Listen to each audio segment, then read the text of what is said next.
All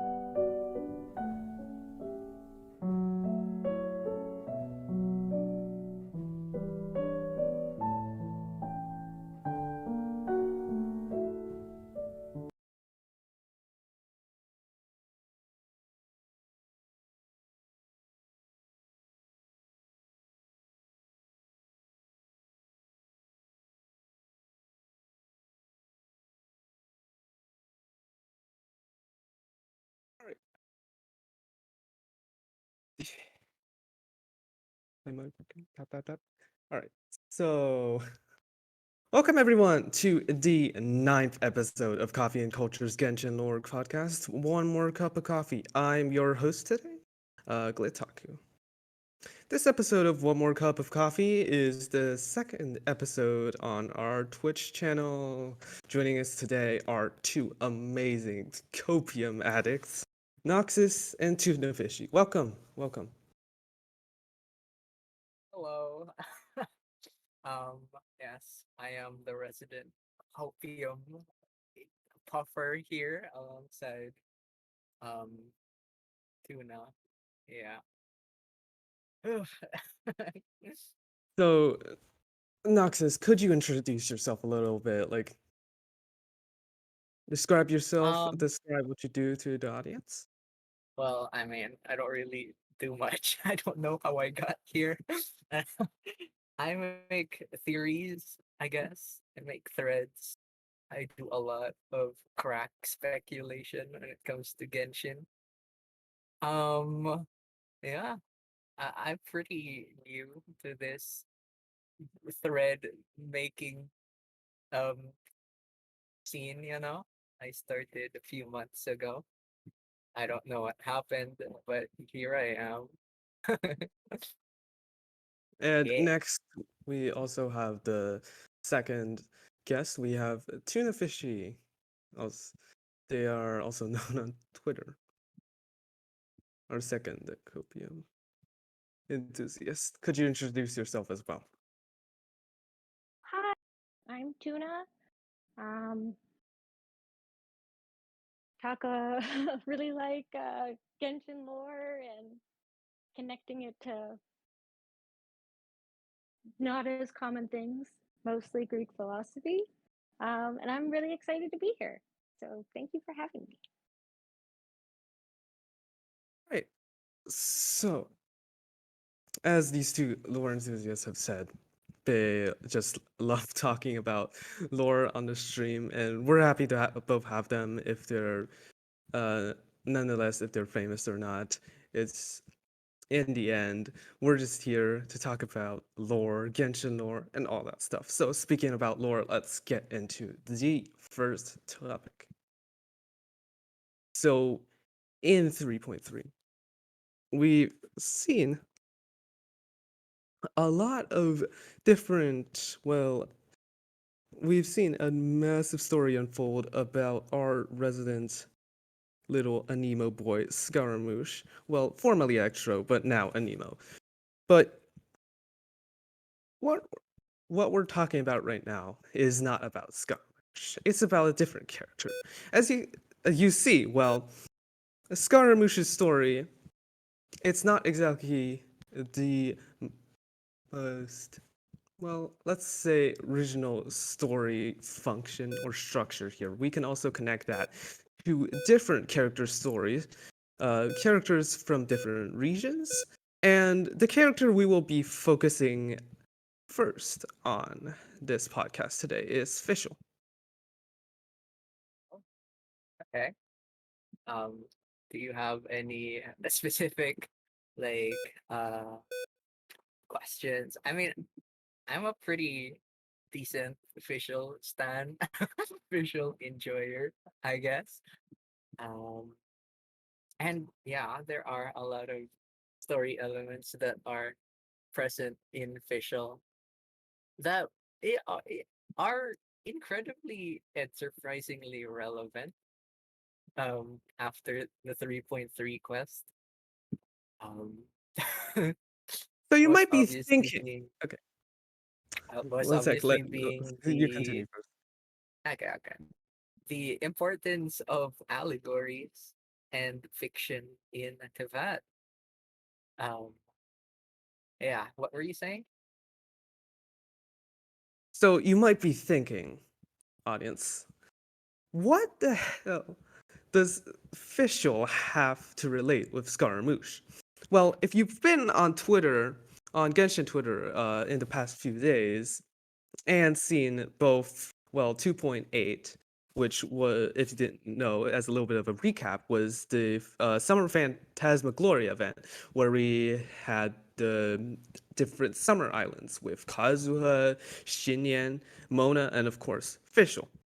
And in Scaramouche's quest recently, we also had his own little story quest slash Archon quest slash interlude sort of thing, where he did all that Irminsul stuff. He erased himself in some way, but it didn't work, so he reappeared again. But the stuff he erased also turned out to be not sort of erased.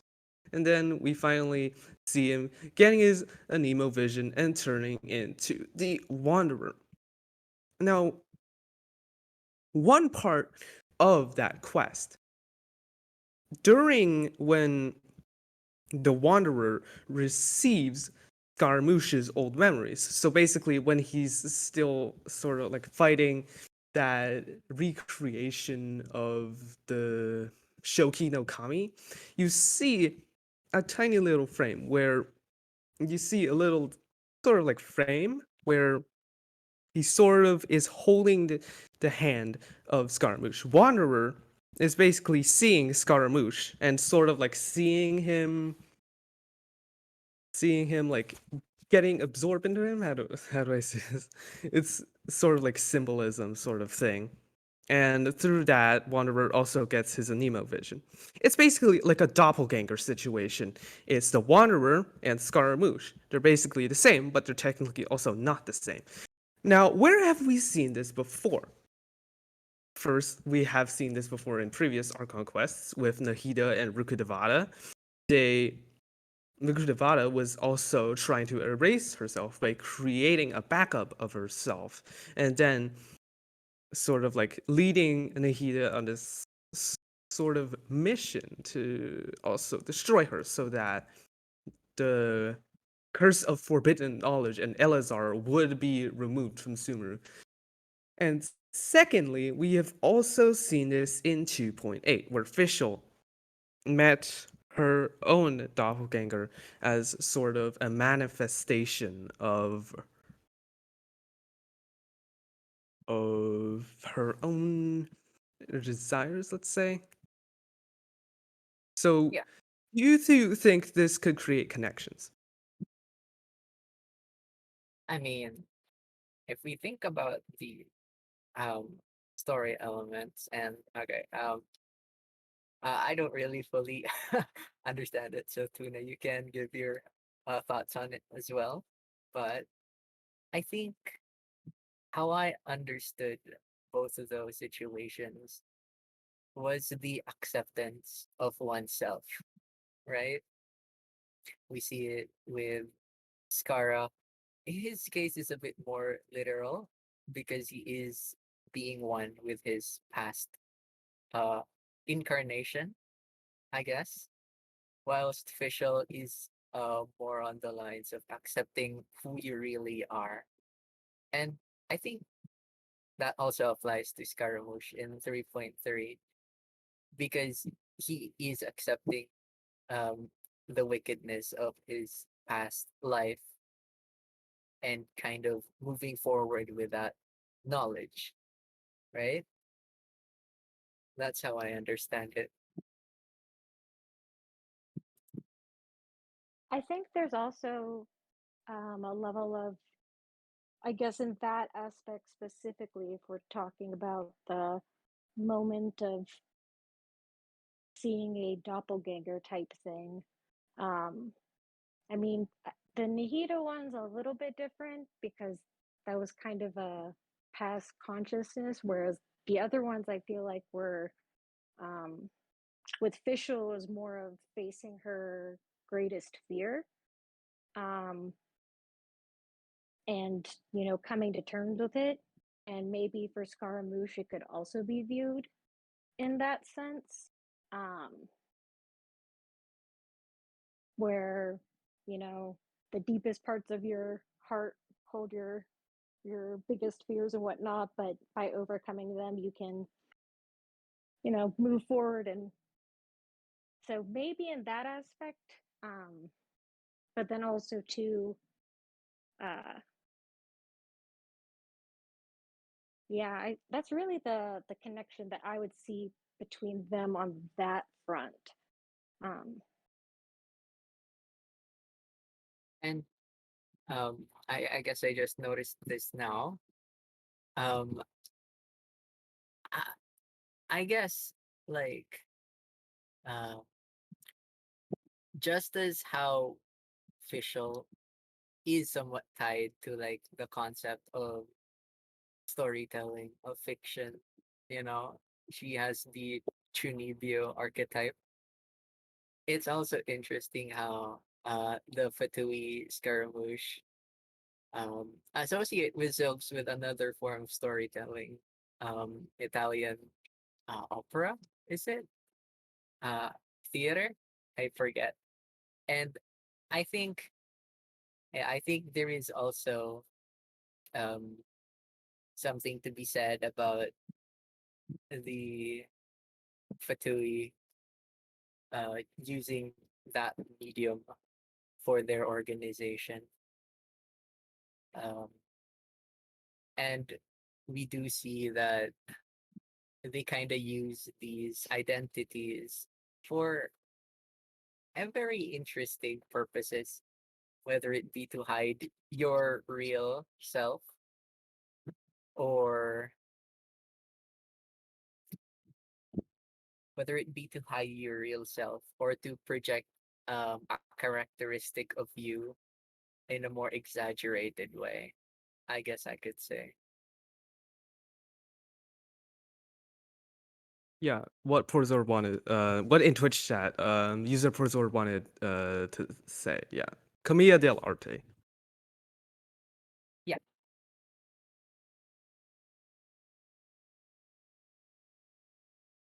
And I think,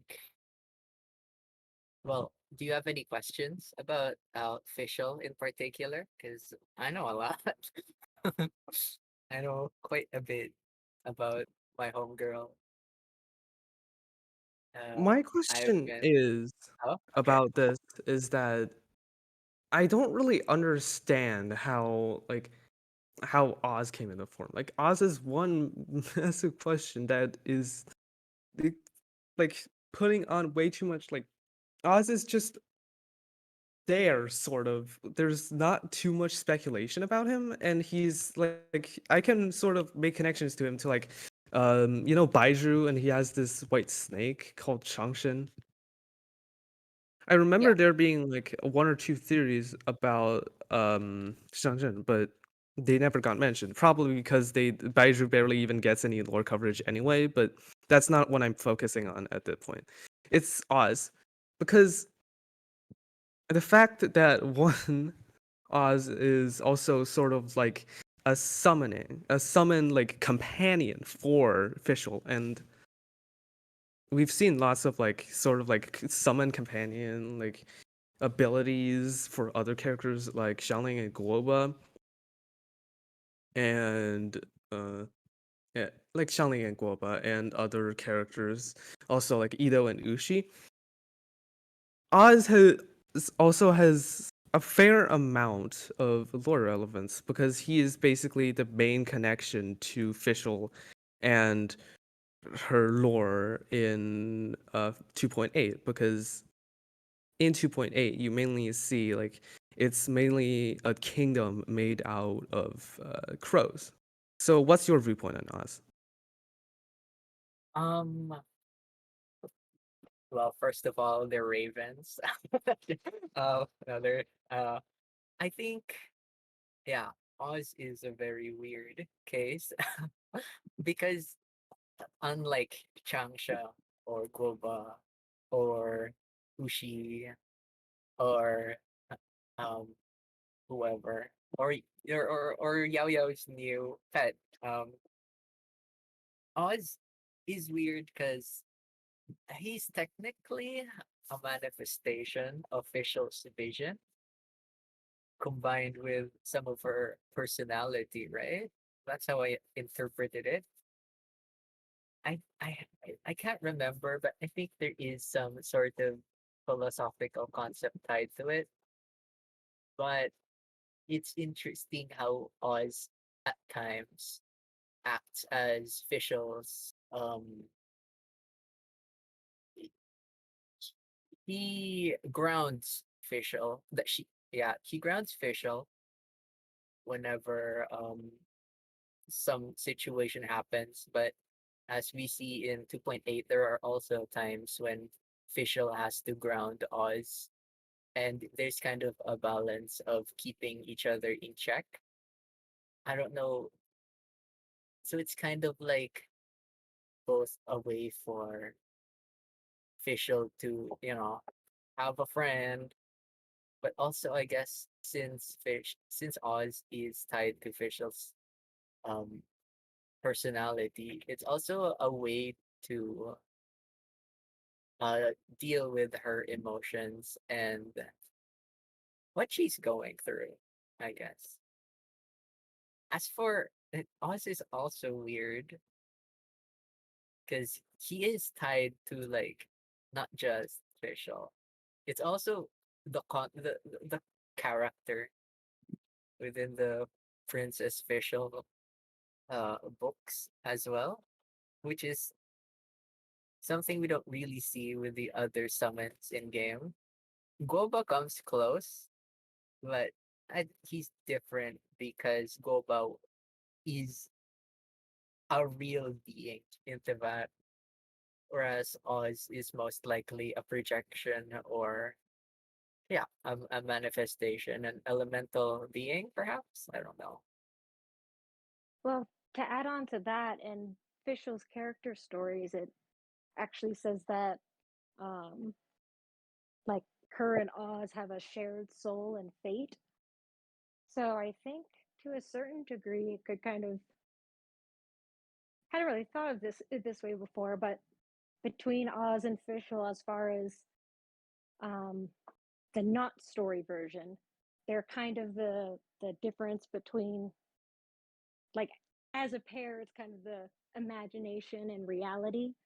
Like she always has the crazy imagination, and he represents the more grounded view, even though he's the bird manifested and she's the vision holder kind of thing. So I think those concepts combined together, like that's why he manifested when she had gotten her vision, maybe because that disparity is part of her character and possibly the uh, lore that could be implied um, in the actual official stories.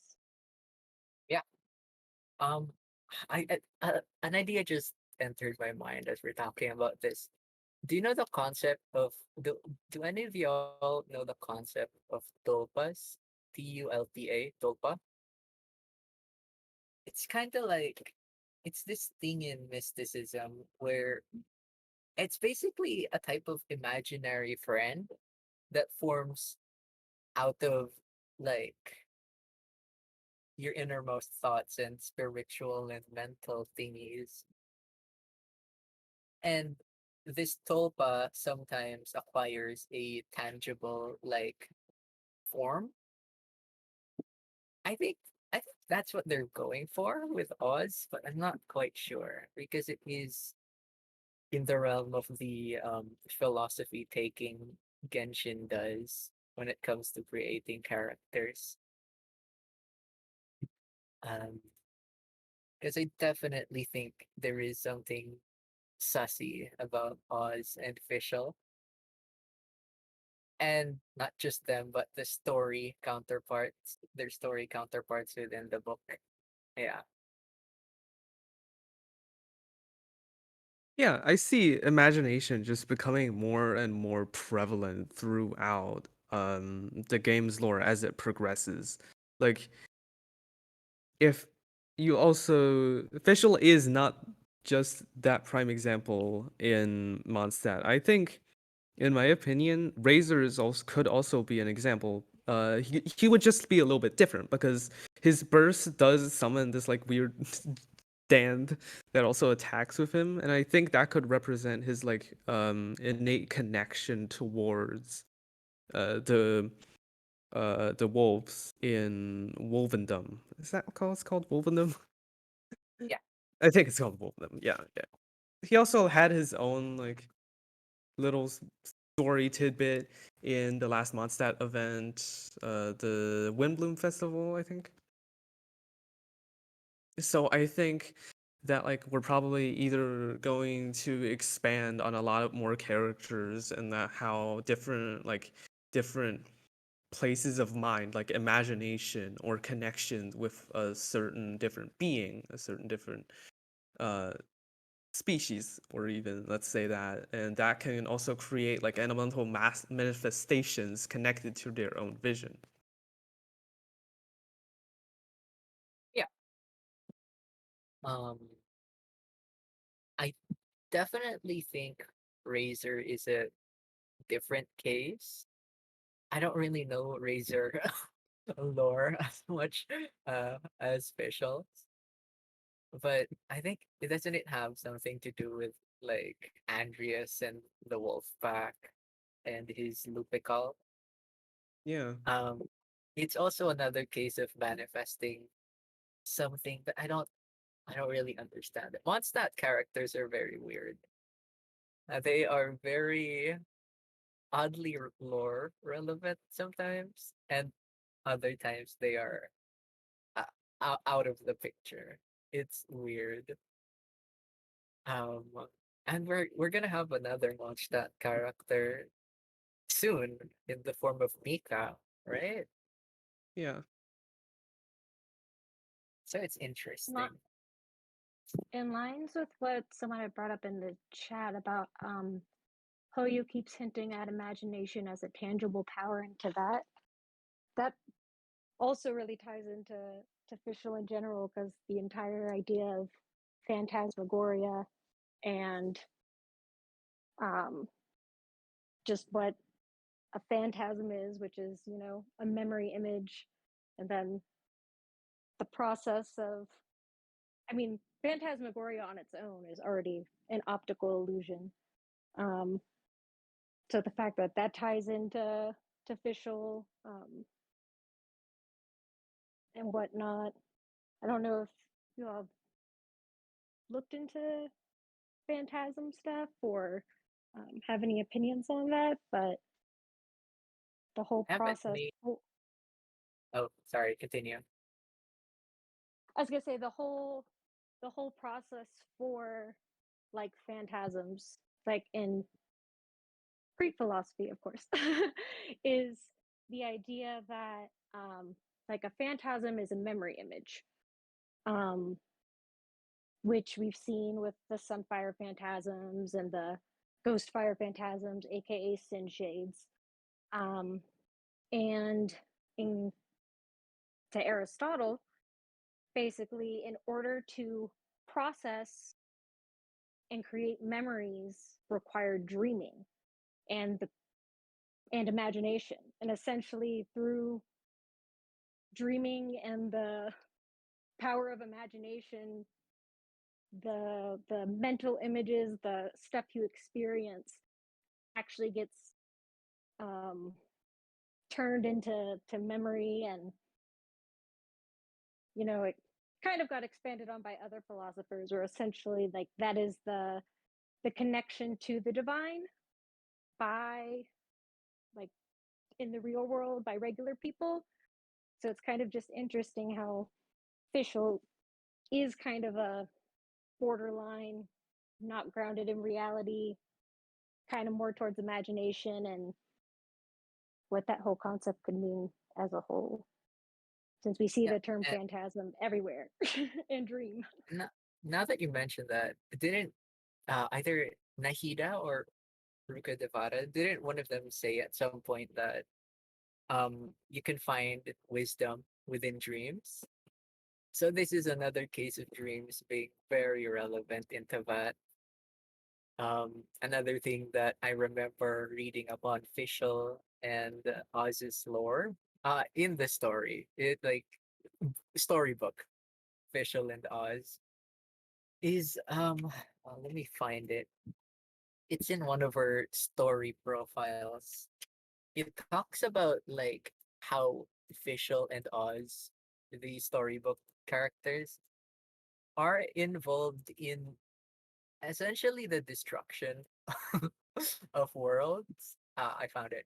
And the princessen and her loyal companion, the knight severing Raven Oz, are the world beasts who will swallow all dreams. So that's another use of dreams being weird. Yeah, and in Nahida's story quest and in the Niana energy, dreams are very interesting into that. I think it all has something to do. Okay, I'm doing a tangent with the idea of the collective unconscious. And I think it translates into Tivat through the ley line system and the Ermin soul. Because what the collective unconscious basically is yeah, that a collective unconscious filled with uh, instincts, with thoughts from previous people who have lived that have essentially gathered up to form our subconscious. So whenever um, we know not to, whenever we know to sit on chairs, in some ways, I guess you can count that as being part of the collective unconscious. In Tevat specifically, and in the form of ley lines and dreams, I think Nahida or Ruka Devara, I don't remember, tells us that wisdom can be found in dreams because um, in some ways memories are stored in the ley lines, right? Am I getting that wrong? Um, Dreams and the memories of all living, of all things, yeah, they are stored somewhere within Erminsul, and I think that by dreaming or by sleeping, we somehow gain access to it as we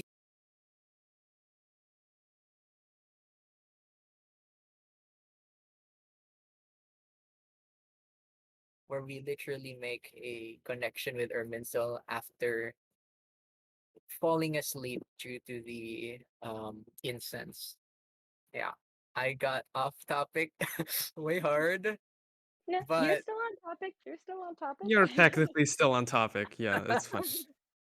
yeah, yeah, yeah, yeah. There, thank you, whoever. Thank you, chatter. People dream that when people dream, their brains are the most active. So yeah, that definitely has something to do with it. And it's another case of Genshin or Hoyoverse using um things that people have philosophized in real life, and they've made it a thing in Genshin. Yeah. And I was you gonna even say have stuff like, oh, okay, continue. you can finish your thought. And I was just gonna say that that you can connect it to stuff like the theory of forms, and like uh and other philosophical concepts that have escaped my mind. Yeah. I was gonna say specifically too, um, just the fact that dreaming, when so Irminsul was obviously polluted, which is why the withering was occurring. But the area most affected was obviously Sumeru. It hadn't really gone outside of that point. So the fact that the dreams were being taken from the people and they no longer had that potential kind of maybe divine, maybe something else, I don't know whether it's a good connection or bad, because um, as someone had mentioned earlier, the term phantasm is actually used in Mona's elemental burst, and basically talking about fate, its connection to fate. So um, you look at phantasm as a, a mental image or an imaginary image, and then Stellaris stars. So it's basically the illusion created by the stars, is kind of what her name would turn into, and just how take that as a whole, lots of illusion references on that front. So, and I feel like the whole dream and memory stuff all ties in together regardless. Um, but I just feel like Fischl's kind of the best character for showing that difference as far as for, like I said, the grounded in reality versus in imagination and whatnot. Yeah. Um, Speaking about illusions and fate, now it is very interesting how connected all of these thingies are together. You know, dreams. You have the truth of this world apparently is also wrapped in illusions, and uh it is interesting how a lot of these are relevant to many of the Mondstadt characters. Again, I don't know how they keep doing this. I don't know why this nation keeps popping up out of nowhere.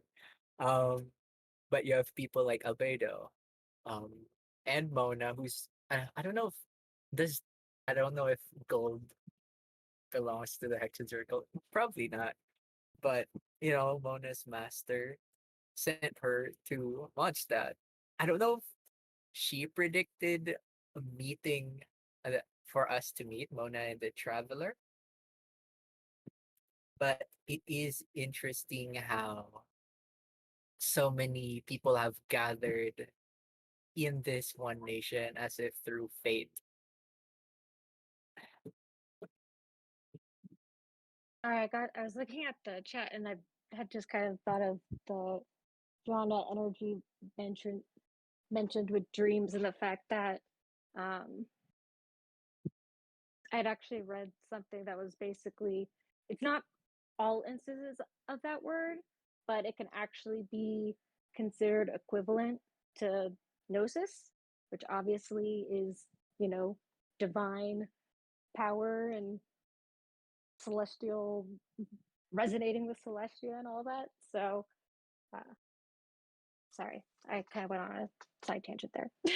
But so just the fact that dreams generate energy that, you know, could maybe be renamed into gnosis energy, and the fact that um, that's what was used to turn Scaramouche into a god. And yeah, sorry, I just totally ADD'd, but It's fine. It's fine. it's like, um, and what were we talking about? yeah, I had another thought about dreams as well, but I forgot almost immediately. Oh yeah, because like it's not just um because dreams are a very wild um concept in many beliefs and philosophies. They are interpreted with varying levels of significance or um power within different uh religions, different ideologies. And dreams were also a major part within 3.0. Yeah, the Archon quest, because it was the use of samsara and reincarnation, rebirth is kind of interpreted by some to be uh people in a state of dreaming, both in game and in real life too. Yeah,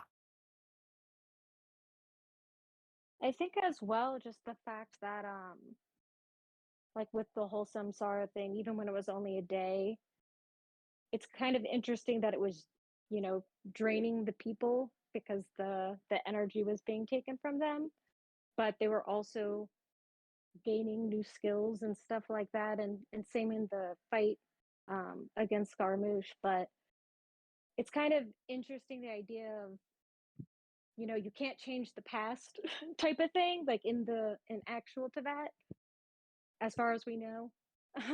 At least not uh in any way we've seen yet, but that doesn't hold true. So the time and fate logic doesn't actually hold true in dreams. Like that's the only place where you could keep redoing something over and over.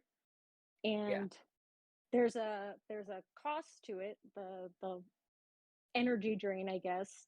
But it is possible type of thing. I mean, obviously the context of its use was not good in the Archon quest, but just the potential for how that could be used in the future or into that type of thing. Um, so as far as for the Sakura tree, that was, I would not consider it changing the past, or I don't consider it changing the past because so at the moment the Sakura tree got planted, right?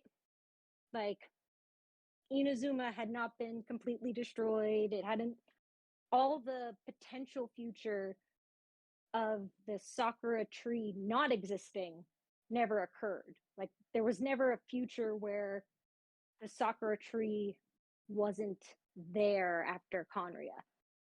So if the past had technically been changed, then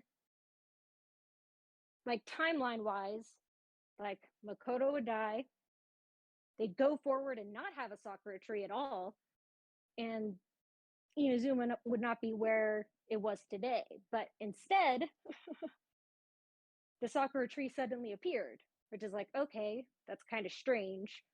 But then going forward into the future, like there was never a future where there was no Sakura tree. I don't know if that makes sense or not. yeah. I think it, it creates a paradox if that were to happen, because you'd have a cycle of the tree not existing and then existing and then not existing. So I think Well, and either something else happened there, or yeah, what were you gonna say? I was gonna say, and it would like counter what we've been told about you can't change the past. And it's like technically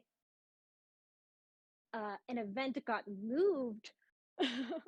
It's basically like they um how do I put this? Sorry, it's kind of but by moving the moment that A plants the tree and kind of removing it from the timeline type of thing. Essentially, like what would have had to occur is you'd have to guarantee a future where A would enter that little bubble that wasn't in the timeline and know to plant the tree in the past. But it, because all of that could be predicted, in a sense, you could say it was fated that A went into the little bubble outside of time and then planted the tree. Like that bubble could then be moved to anywhere in the, as long as you could guarantee she would plant it, then the higher powers that be could then relocate that moment to wherever they needed it to be so that the tree was there.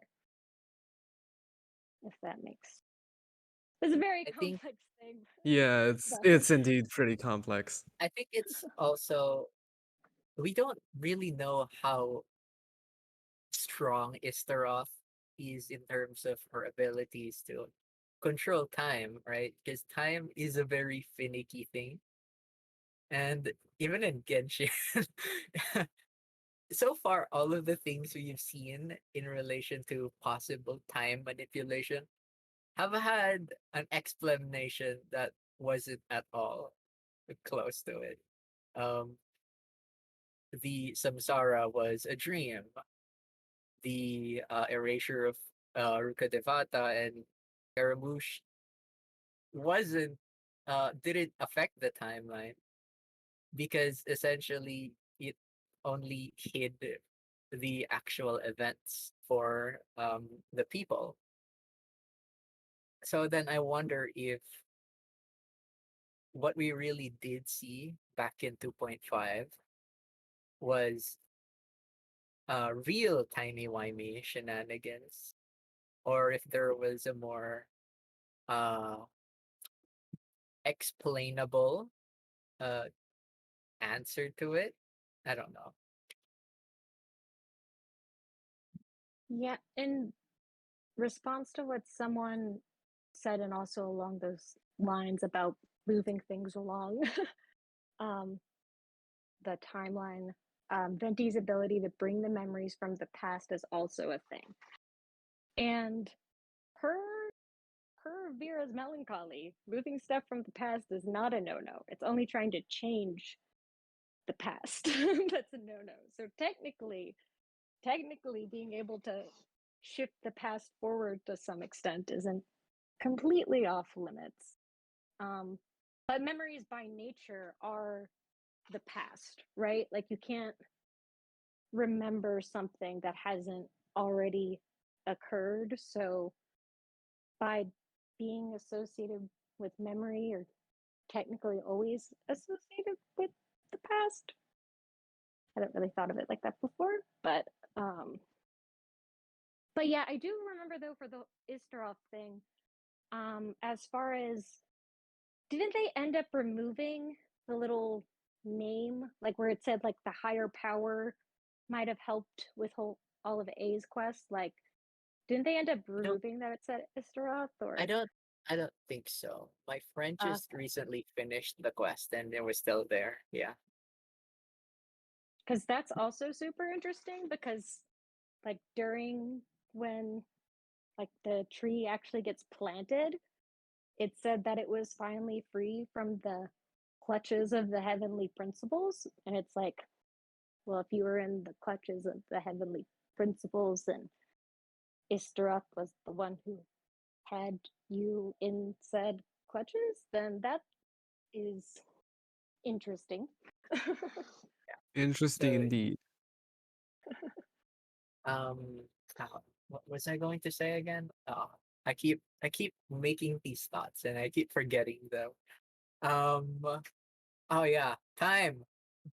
Do y'all think the domain where we planted the seed, um, because I always thought that place was because obviously it's somewhere outside of time's control, right? Where would that be? Like within Tibet, where would it be located? Well, For It I it would to be, think have that an entrance, huh? in my opinion, it Okay. would be somewhere like sort of in like the Mavra during Venti's first story quest. It would be sort of like I don't really know what the Mavra is yet, but it looks really similar, and it felt like both. Um, it could have been something like that. I could obviously be wrong. The Mavra could actually be a real place that could be introduced later, but uh, back in the story quest, I remember it was Ye who told us to like when we entered that domain again. She told us to like think really, really hard about A or something. Did I get that right? I don't really remember it completely. wishes Or- to Yeah, wishes. to remember wishes. Think about wishes, I mean. Think about the wishes. Yeah. So technically they were in Makoto's realm of consciousness. What was unique about it though compared to I guess maybe a standard realm of conscious, is the fact that specifically what um, Yaimiko had pointed out as far as for there being a turbulence, like where A was located was surrounded by chaos and she couldn't actually like clearly pinpoint it. And then after the seed but the only reason she was able to locate A was because of her connection as a familiar, where once the seed is planted, the turbulence disappears.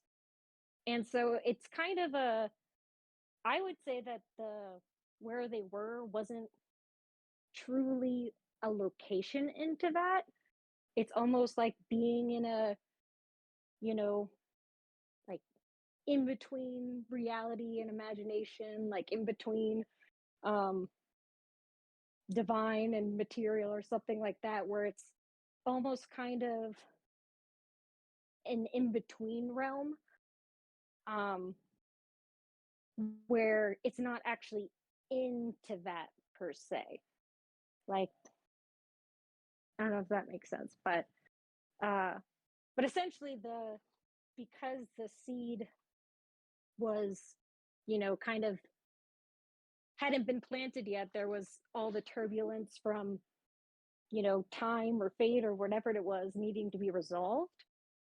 And then once that actually got resolved, all of a sudden the connection was super clear. And yeah, separate dimension, that's a good way to put it. Um but technically that location was Makoto's realm of consciousness. I just don't think that it physically as a realm was into that. Apparently, the wiki states that Makoto's consciousness is in a separate dimension. I don't know how that applies to Tivat exactly and how that changes our understanding of the world structure, but it is We already know about fascinating to think about.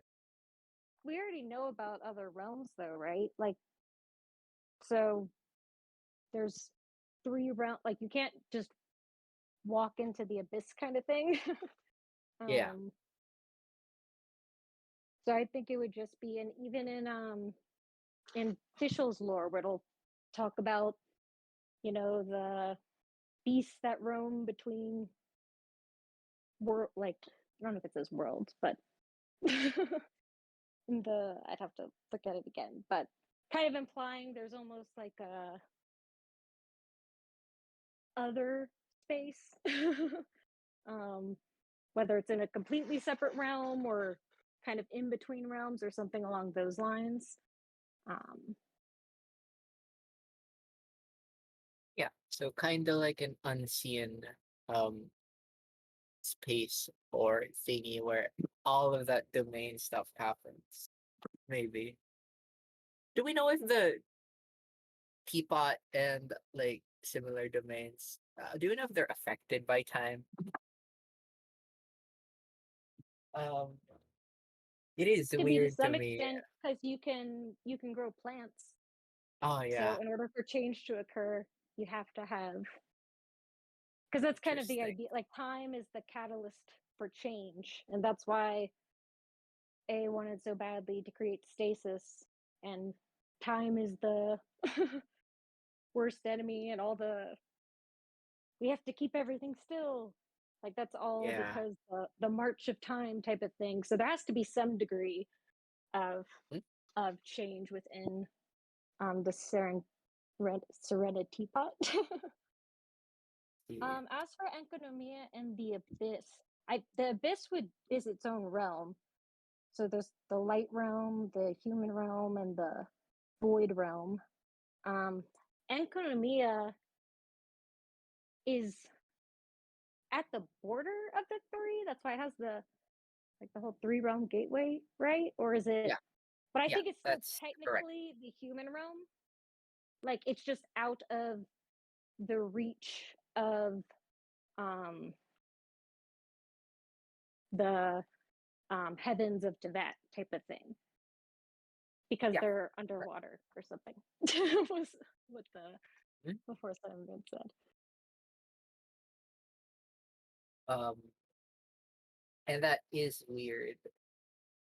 That is odd because it all Enkanomiya and all of that all points back to Istaroth.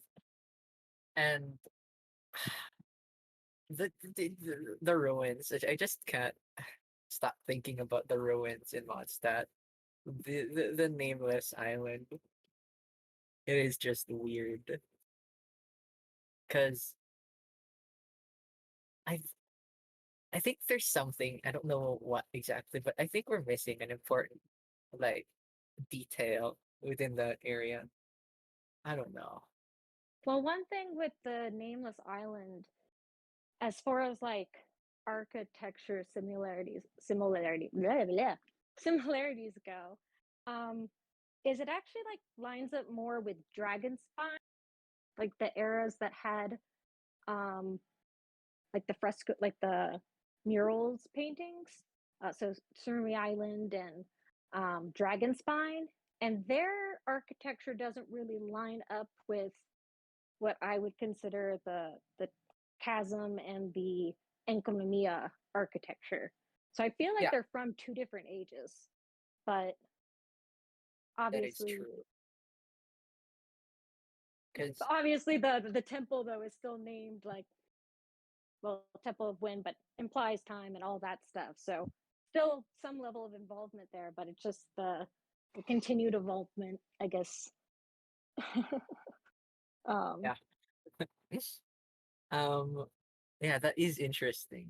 So does that place how when does that place the civilizations in, let's say, the chasm, for example, compared to Selvin Dagner? Do you think they existed before, or like which civilization do you think came first? In a sense that which architecture arose earlier, or I do you think think the it kind of chasm and developed? I was Uh-huh. gonna say I think that chasm and Enconomia would be first because um, there's the chasm domain description.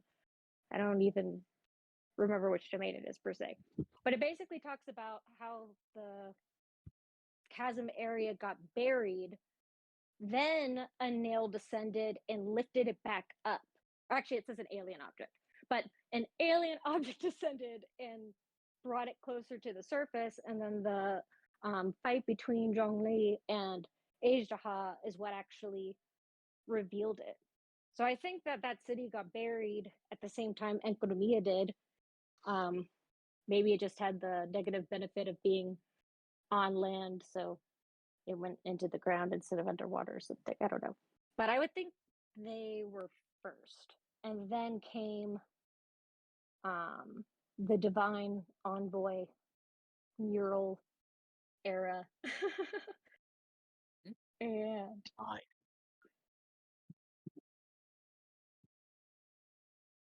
yeah, that is interesting.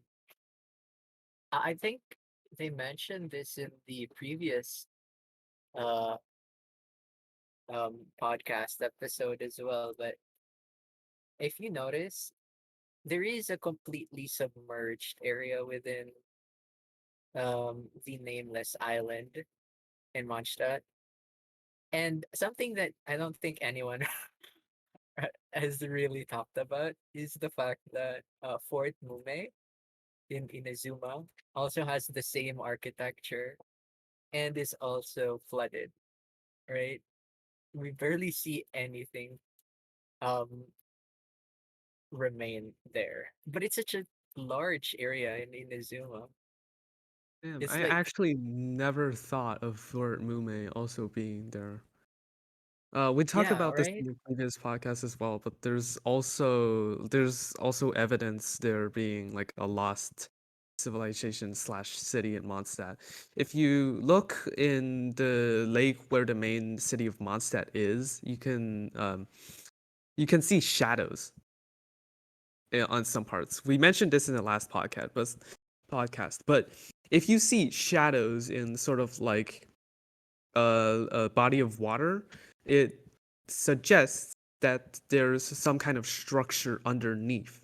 We've seen this in Inazuma For example, where by the main island, you find the robot boss, the giant square Lego robot boss thingy that breaks into pieces. Yeah, that's underground, and that's also where a shadow is. So in Mondstadt, you can find the same shadows, which also suggests that there are or is a city or some kind of abandoned ruins under Mondstadt.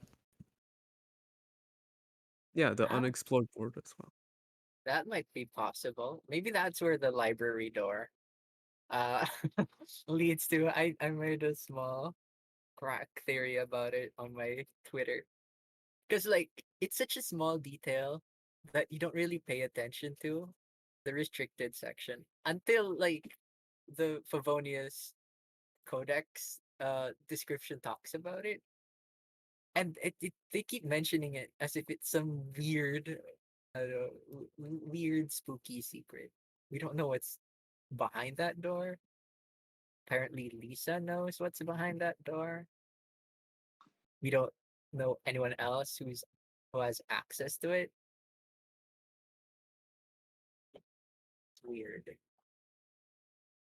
And yeah, Lisa is now super sus because of allegories and stories. Oh, we're getting a Lisa skin in the Lisa event next patch. And I'm I hope, excited. yeah, we are. I hope we get to dabble more into Lisa's like what she knows. Because she definitely knows a lot. I think it's no coincidence she chose to be a librarian. Um, after she left Sumeru Academia. Mm. Yeah. Mondstadt itself has shown us like it's not much, but there are two main teasers, suggesting that there's something new coming to Mondstadt. Of course, we don't have we have other things that are outside of the main two that I'm going to be talking about mentioning here. We of course have Mika and the Varka mentioned from a few patches ago, but the two main ones are also the one of them is the Lisa Sumeru skin, which we've sort of known before in Lisa's character stories, right? And the second is the recent Zhao trailer. Now, this is only like a few voice lines or two, but in the end of the Zhao trailer, um, which you can see on the Genshin Impact YouTube channel if you can't find it. It's like an animated trailer, sort of. If you've seen the Ayaka one, it's basically the same as the Ayaka one. In the end of that trailer, we see Venti also meeting Xiao at Wangshu Inn. Um, and he basically just asks Xiao if he wants to have a drink with him. Xiao says he just needs some rest. But the next line Venti says, he says, wait, let me pull this up real quick. Give me a sec. Sorry. Okay. He says, it's good to take the mask off once in a while, even just for one night. I think this could also this could also connect towards Venti's own like identity because his characterization is basically at the surface just this carefree bard that's also the archon of Mondstadt, but he also throughout the Mondstadt's lore and events we see him hiding things and tons of other lore tidbits that he hasn't revealed. So it could be hinting at maybe some bigger reveals in the future, but I'm not completely sure since this is just barely any evidence.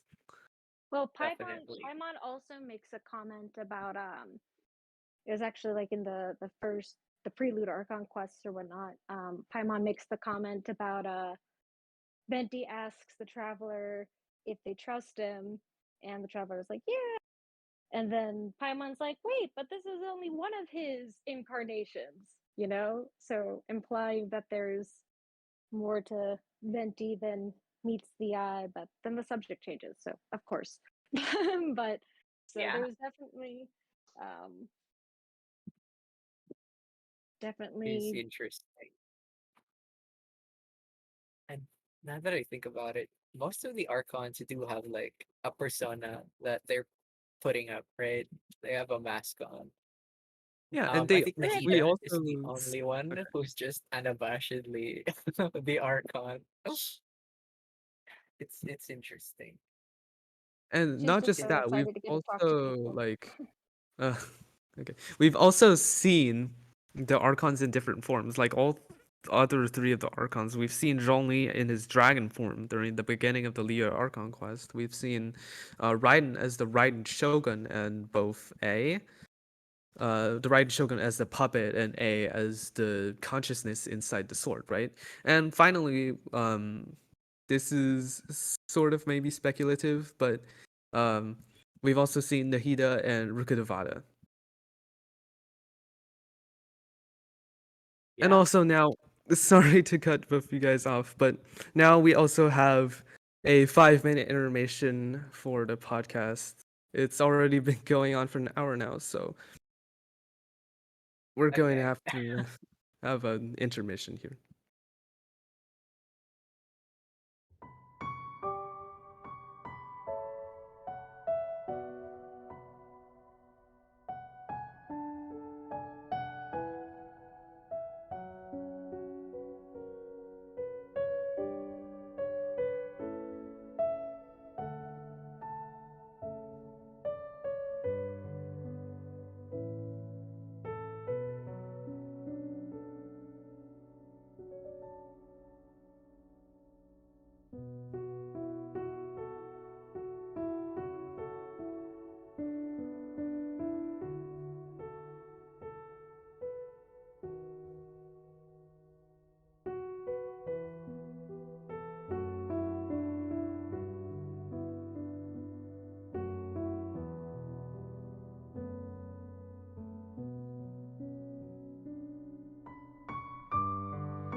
All right, we're back on the podcast.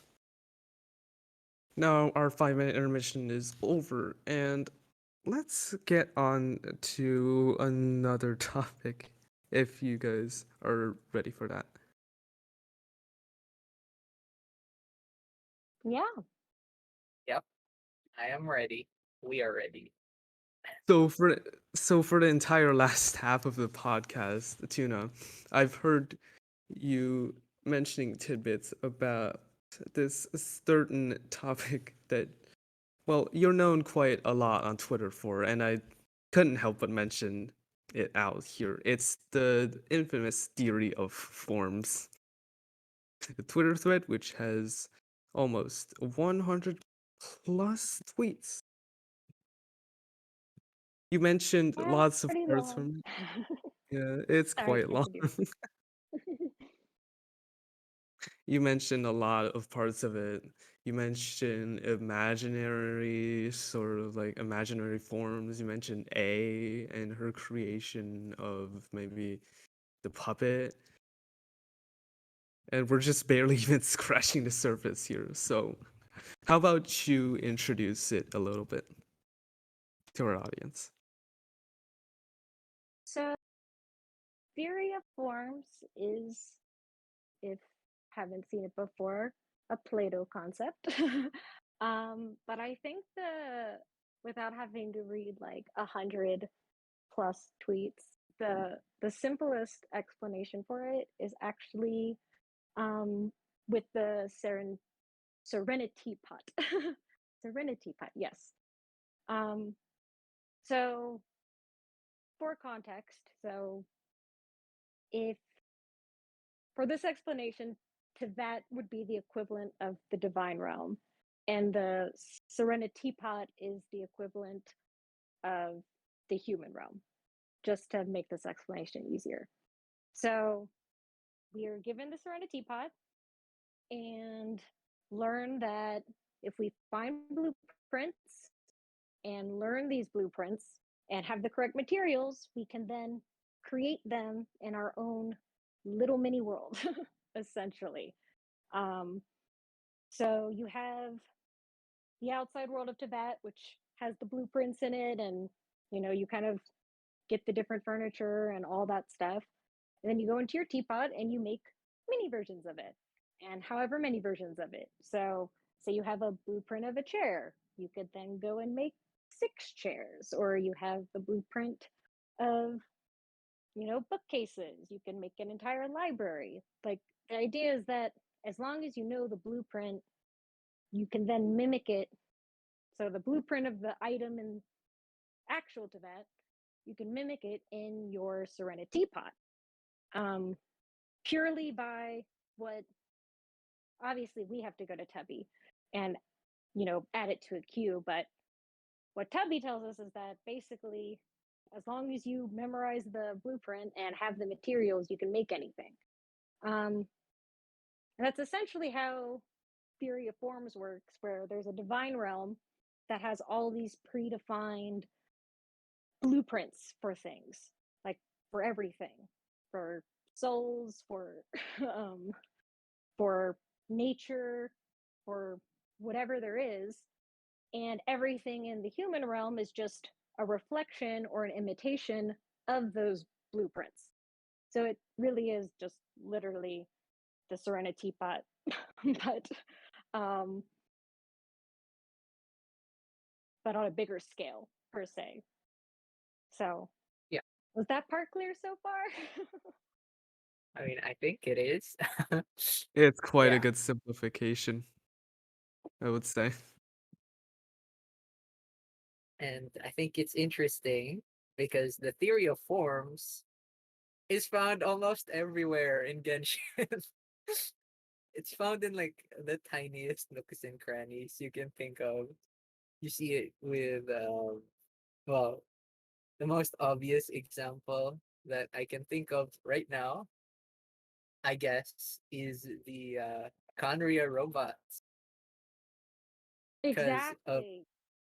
yeah, the idea that the Conrians make um machines out of the ideas or the forms of concepts of animals that they've never heard of, but have an inkling as to what they could be.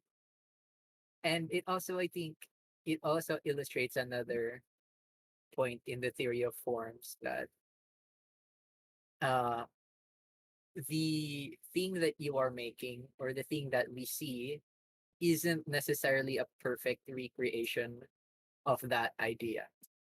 Say, like, um, the perfect idea of a house does not really reflect off of uh, what we may see in real life, I guess. Does that make sense? Absolutely. Yeah, imperfections. And we also see it in stuff like A creating the puppets. Um, I don't really Wh- remember the specifics of it, but yeah, can you explain it to us? I was gonna say, well, that interestingly enough was also technology from Conria. So Conria was all about, I mean, even Chemia at like the most basic level is somewhat theory of forms, because theory of forms kind of has the idea as well where it's like the material world is imitating the divine world. It's a reflection. And then the um when we create art, we're either imitating the material world, which is already an imitation of the divine, or you're trying to exceed the limits of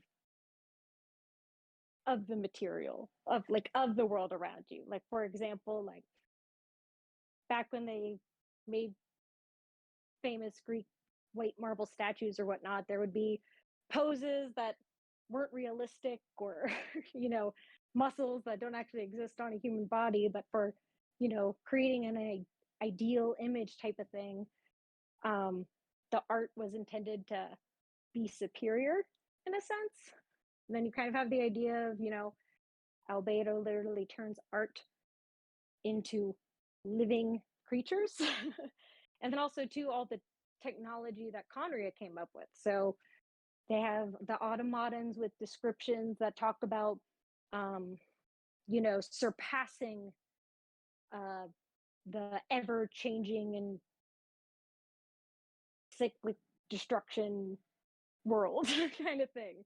um, like trying to surpass reality but also still mimicking it to its sense. Like they're not just creating new ideas, it's the perpetual motion arrays mimicking a hypostasis. The Drake guards are mimicking dragons.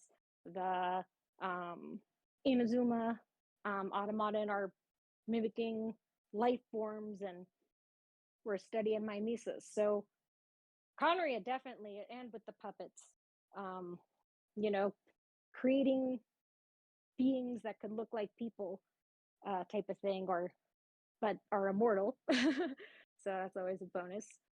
Um, is definitely a Connery thing. They mostly made because they were hidden, but also because they had that desire to surpass. Yeah. And just to add on those ruined machines, we are getting another boss in 3.4. Have you all seen that like giant sandworm thingy? It looks quite similar to the ruined serpent that we see in the chasm. And I think that goes back to the Conrians uh mimicking life in Tibet to use for their environment. And yeah, with the theory of forms. As we see, the ruined serpent isn't really a perfect imitation of the new desert boss. Um, and another thing about the theory of forms, someone said it here. Uh, Albedo is also a mimic of a human. Yeah, that was the purpose, right? To create life artificially. But as we see, At least for now, you can't really. It hasn't really been a thing that Gold was perfectly able to do, because even Albedo has his flaws, such as the diamond, the star on his neck. Oh, But the at the same time, ah, though, it's kind of what kind of goes into the whole vision holder thing and everything that just kind of happened with Scaramouche. Um, though, is what actually defines a human. At what point do you like Albedo had his own, or has, I guess, um, like he had a soul put into him, but hypothetically, the problem with other variations was that they were created as puppets. They were created as quote unquote art forms, but then they kind of in Scaramouche's quest exceeded their own boundaries in a sense and actually, kind of got the heart given to them from the divine in a sense once they repent um and all of that stuff. So, and also Dottore, like he made a bunch of copies of himself. So all using back he's just like, I need one here, one there, one everywhere. that's Um true. like it also applies to, even though, so it's typically like with the theory of forms, it would be like, okay, I have, back to the chair example, like I know what chair I want to make and I'm going to make 6 of them. Whereas technically for like, you know, souls or something, it's more one to one, but it implies to like the whole idea of reincarnation and the samsara, with Nahida and Rukkhadevata, and the fact that Rukkhadevata is like you're me with a new fate, like we're not the same kind of thing. Like you're a new iteration, and that also is under the theory of forms, or the idea that um, when you reincarnate and when you come back, you're technically still a version of that form potentially, but you're now a new version, if that makes sense. Yeah, you're slightly different, and that in in the Genshin sense, I guess that constitutes you as being a different person entirely. Yeah. Um. What else? I think. Yeah, same nature but different nurture. It also reminds me of like it reminds me of I'm forgetting this idea that I had. Oh man. Ah, I forgot about it.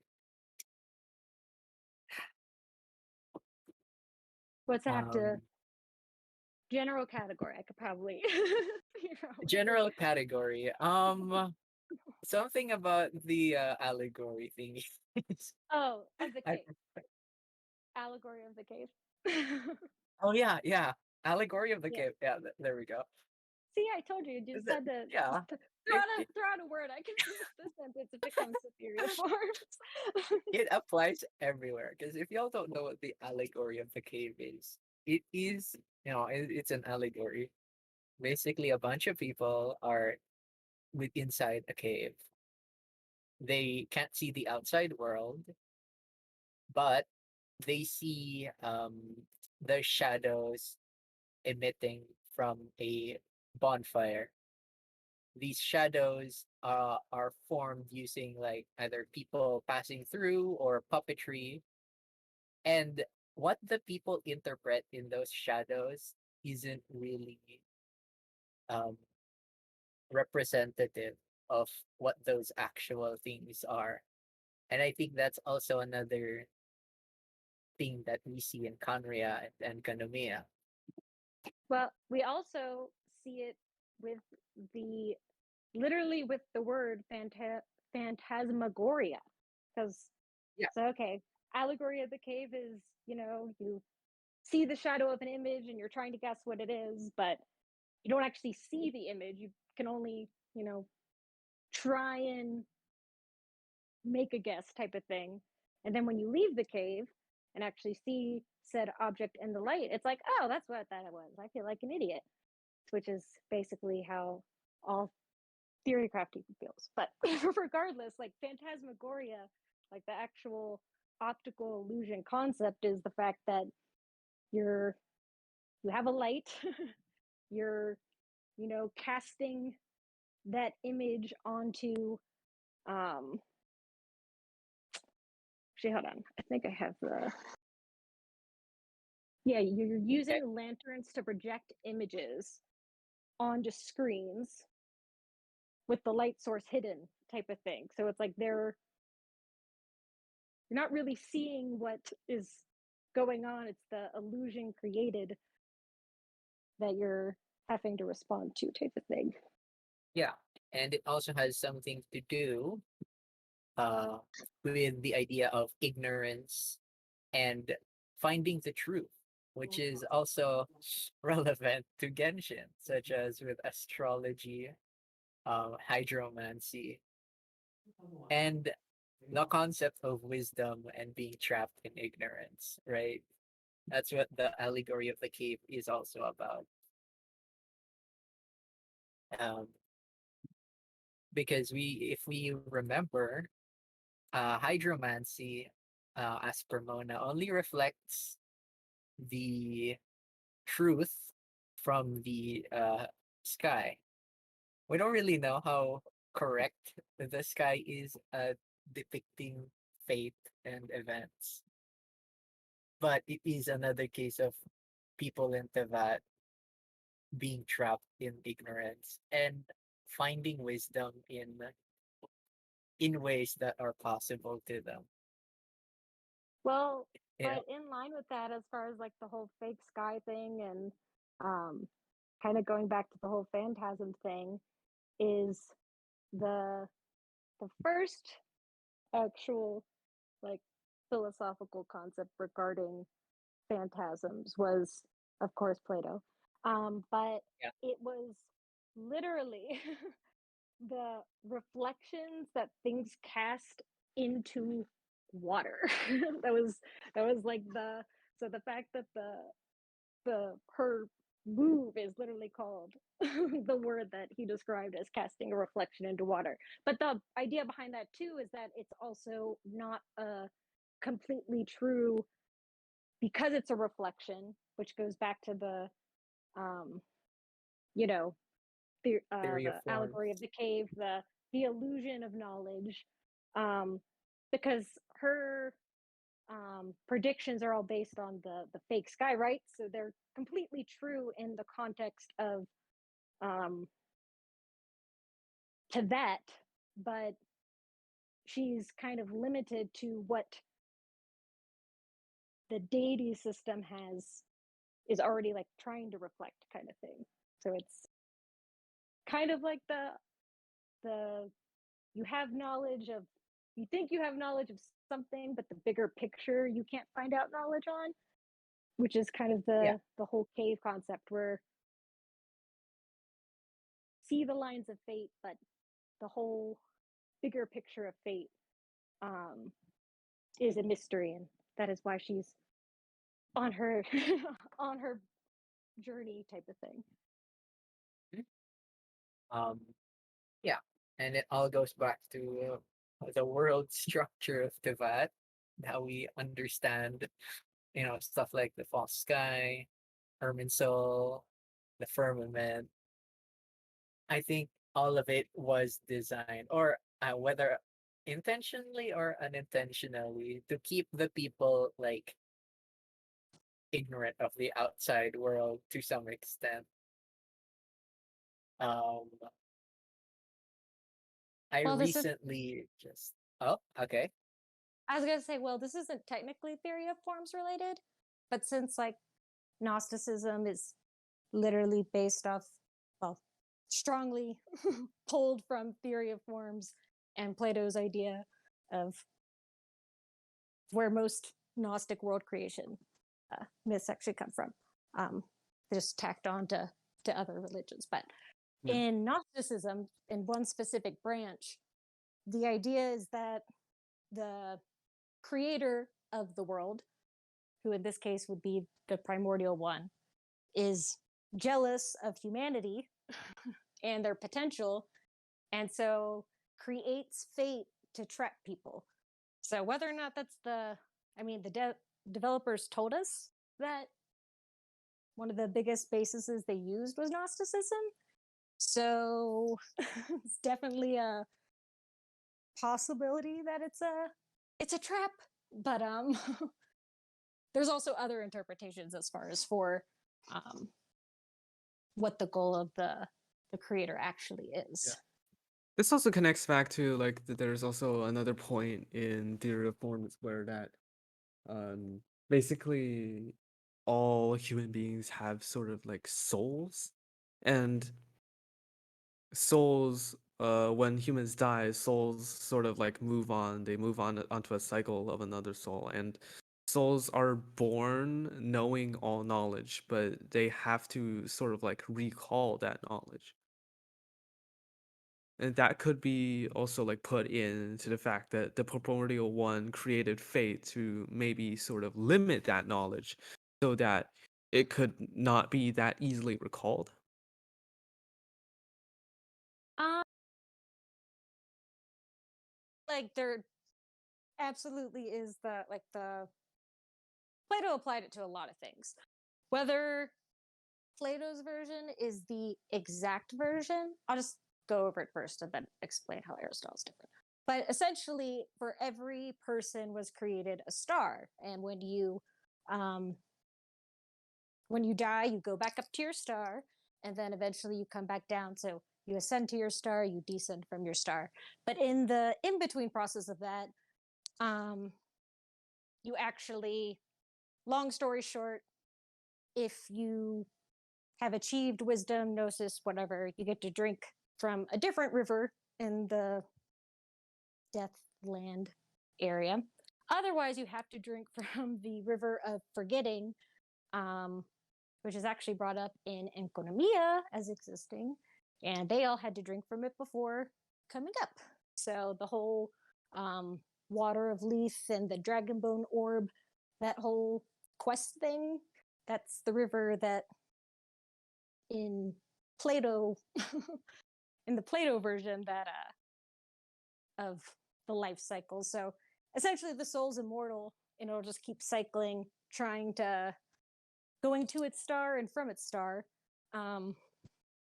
trying to achieve the ultimate wisdom type of thing. The difference, though, with Plato's whole concept was the fact that the creator was not evil in any capacity, and they usually are in Gnostic branches, not all of them, but most of them.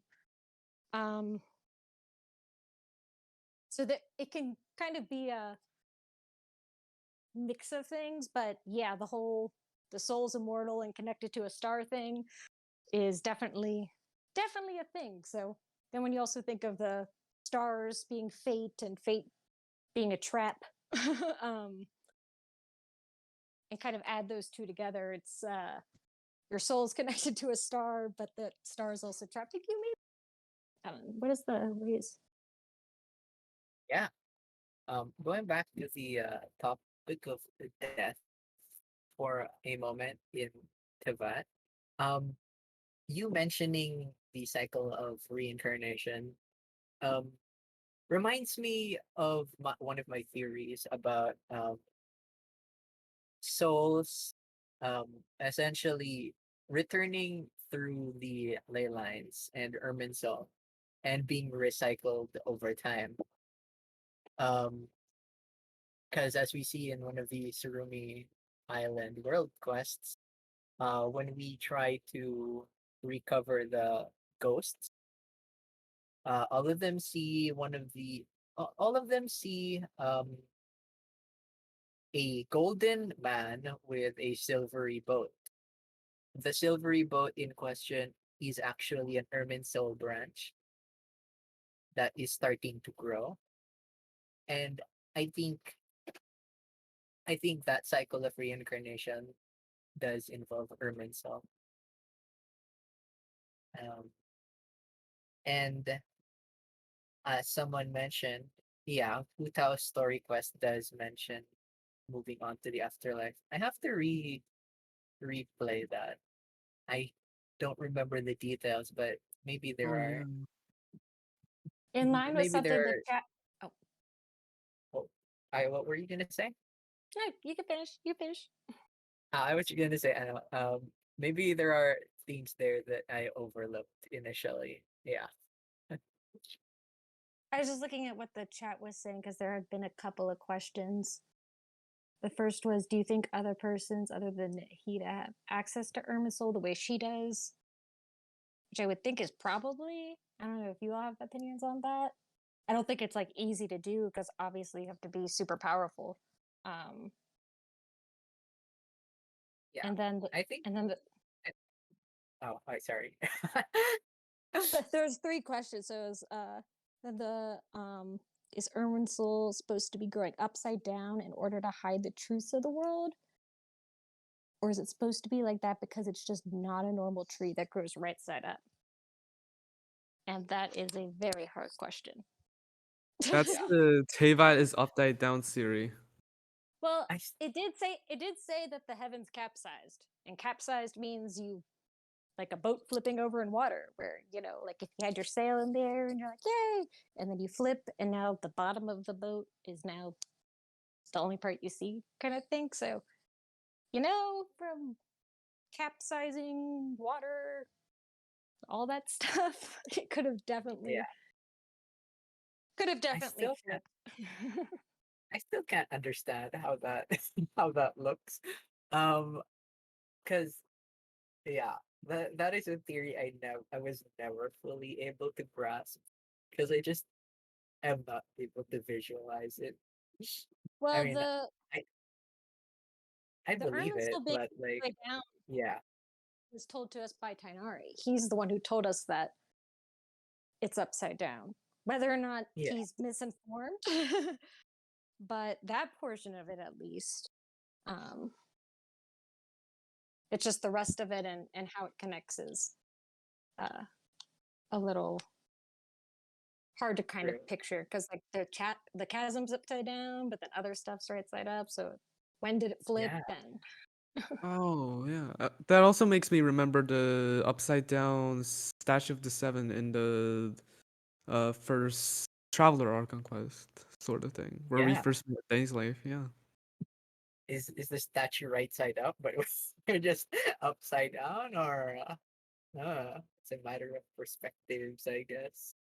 but that's more abyssal energy. That's more from the abyss. So that could also it could go several ways here. The abyss could also be upside down. That makes sense, I think. Yeah.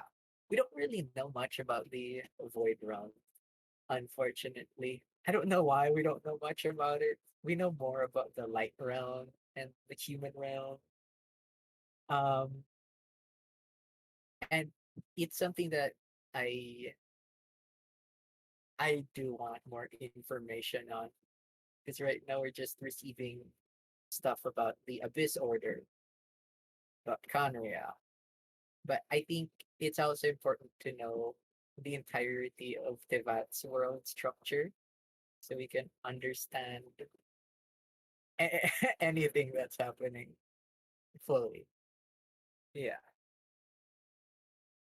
that's there my was take on it.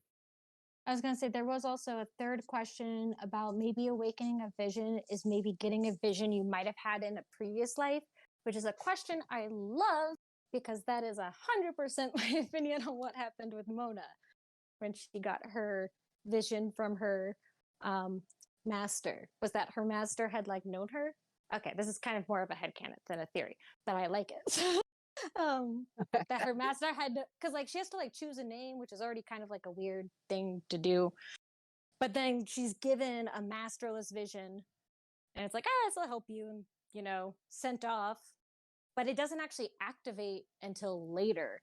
So it kind of makes me think like, oh, like maybe like the name and the vision, like the master had known who she was, kind of thing, um, and kind of taken her under her wing because she knew she'd be good at astrology based on maybe past reincarnations or something. Like, I don't know. I didn't think about it that hard because I just like the idea because I think it's fun, not, not Yeah, I do necessarily love because that headcanon. It's so it has potential.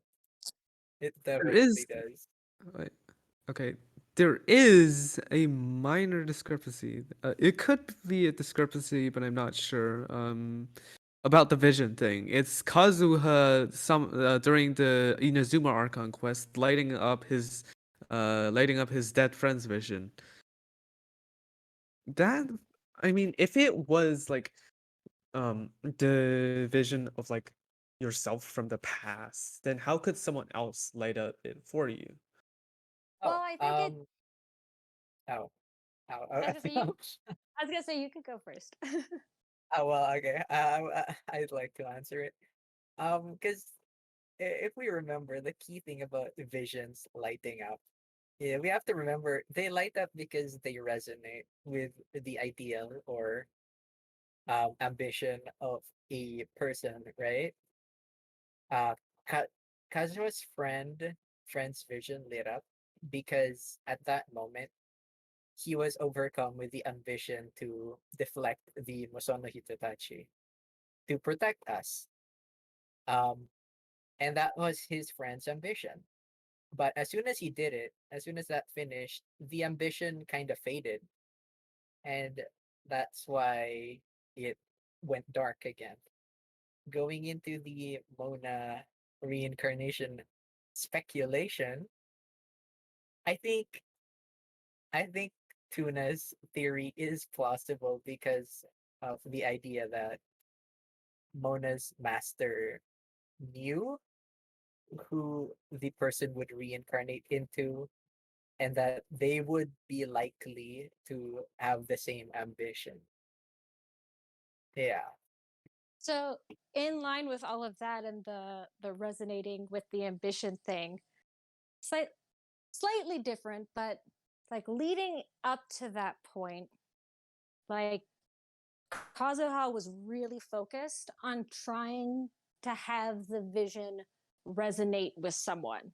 Like very, very, like, they had the whole tournament and all of that stuff, which to me kind of feels very similar to the whole like Venti's first story quest, like about fake Stanley not being able to let go of real Stanley. Um, and so, in a sense, his spirit, for lack of a better word, was still there until Venti sends it off and he could have peace. I feel like almost because Kazuha was so focused on, like, literally was bringing the vision with him, like, trying to find someone it resonated with, all that stuff, like, in a sense, maybe was carrying the spirit of Tomo with him, maybe. And that's actually why what resonated in that, like, not saying he possessed Kazuha, but maybe the combination of, because Yaimiko says that spirits are technically memories, but maybe the memories of Tomo, which are essentially a spirit, you know, resonated with Kazuha, and that's why it lit up in that moment. And also, too, why after that moment he was able to go put the empty vision, the masterless vision, back by the sword because he was finally letting go, and Tomo could move on, maybe. Yeah. So I know that was Consult the kind of out there, Wangchun but funeral parlor. Yeah. But um, this not just I feel like there's a pattern that also comes with like the element of Nemo as well. Of course, there's element of a Nemo is pretty popular in the Genshin community, but the main connection I want to make with this is also maybe Xiao and the Yakshas. Since Lantern Rite is coming up, I think the Chasm's lore might have also finished up like the Yaksha's stories and maybe Zhao's connections with them, but it's not completely sure um since his karma thing hasn't really just gone away like that. We've seen it in the most recent trailer and just shown in his character. I think it's going to stay. But what do you guys think about like maybe Zhao and the Yakshas, the spirits also with him or in some sort of way?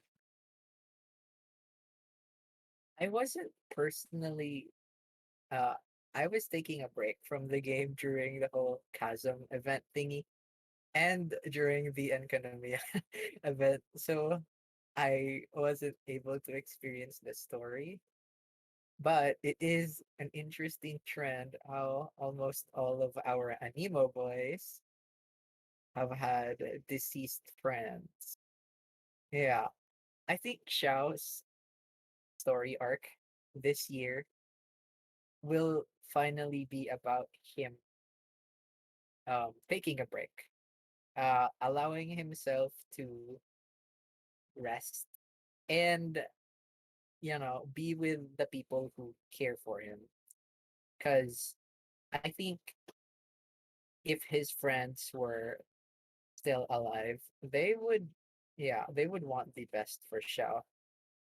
They would they would not want him suffering alone.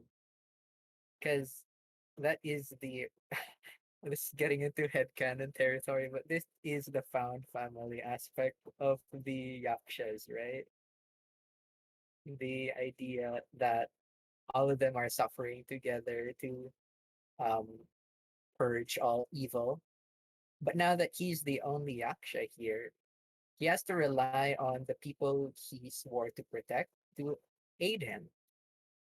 Yeah. Those are my thoughts on it.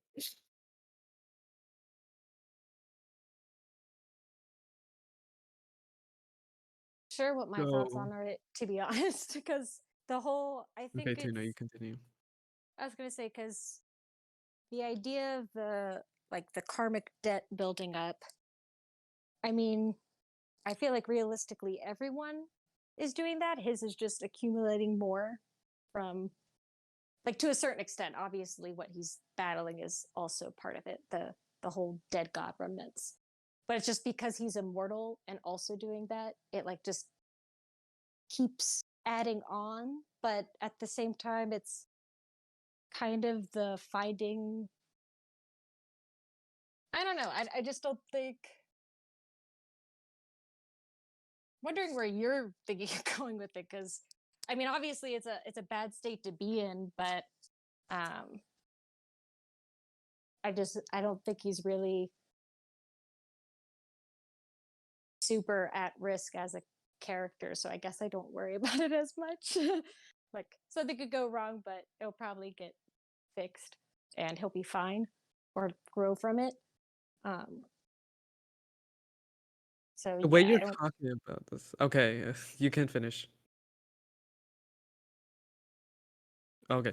The way you're talking about this, let me connect back to the theory of forms there for a second. Like the concept of immortality is honestly sort of feels like a massive discrepancy maybe to the theory of forms since it basically just maybe sort of rejects the concept of like souls could have been moving on as a cycle because it feels like the concept of immortality is basically not ending. There are no loops. It's one unchanging, unending, like straight line that doesn't really like go anywhere different.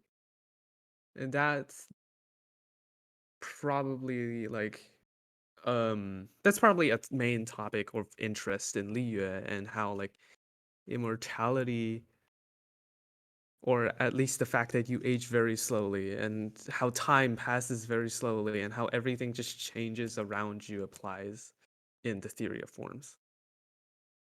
So there actually is immortality in theory of forms. It's just for the gods and the people, like basically the non-humans. Like the cycling thing really only is meant to apply specifically to mortals. But with the whole structure, there's tons of immortals within it. But also too, we've seen I guess we didn't really get into this, but the whole idea of theory of forms is you have like the divine realm is unchanging, stasis, like fixed, whatever, which is what A was aiming for. But then you have the material realm, which is essentially impacted by time and change, specifically actually caused by the elements and why can I not think of the word? Cosmos. So the first thing that happens is creation of the seven and the cycle of them, aka like the sun, moon, and 5 planets, and then the stars for the souls. So that creates time, and then the elements get ordered by the creator, which is kind of like the primordial one, killing all the dragons and taking over the light realm, but and using that to build the elements to build to that. So then the elements are used to build everything. And it's because everything has that elemental energy that change continues to happen, which we do see with immortals with the whole concept of erosion, with Ajdaha, with the karmic debt on Xiao. Like, they all are experiencing change to some degree because of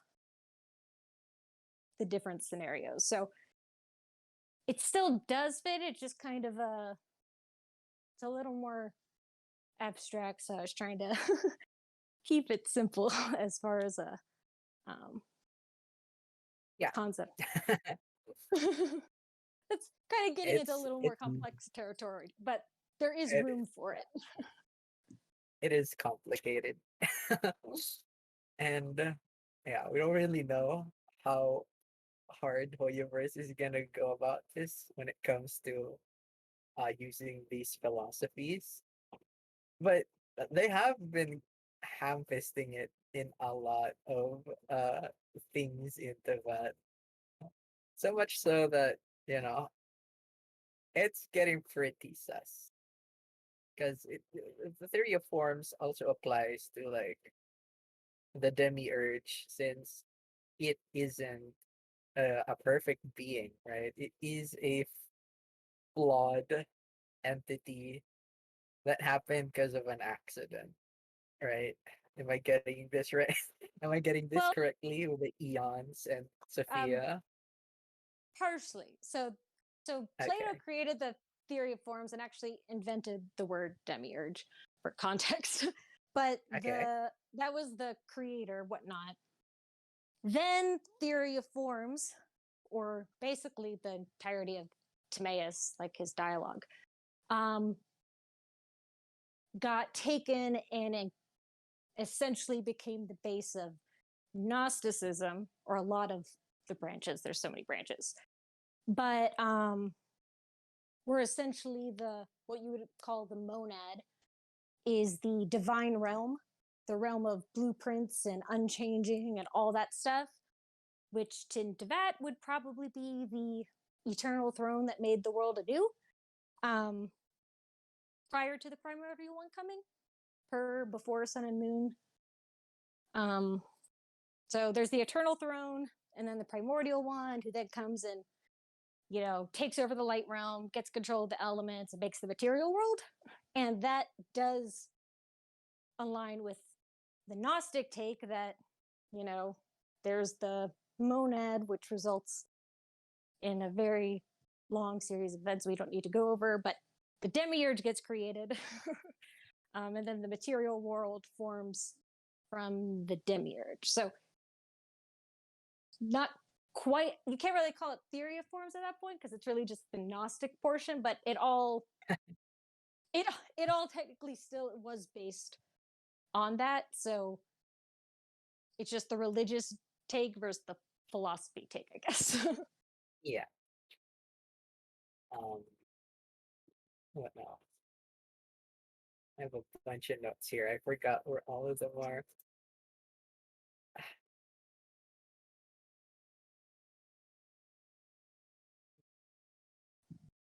So too, like theory of forms is kind of, since it is the basis for uh some other philosophies, and then some religious branches who then went and merged it with other like really widely spread out.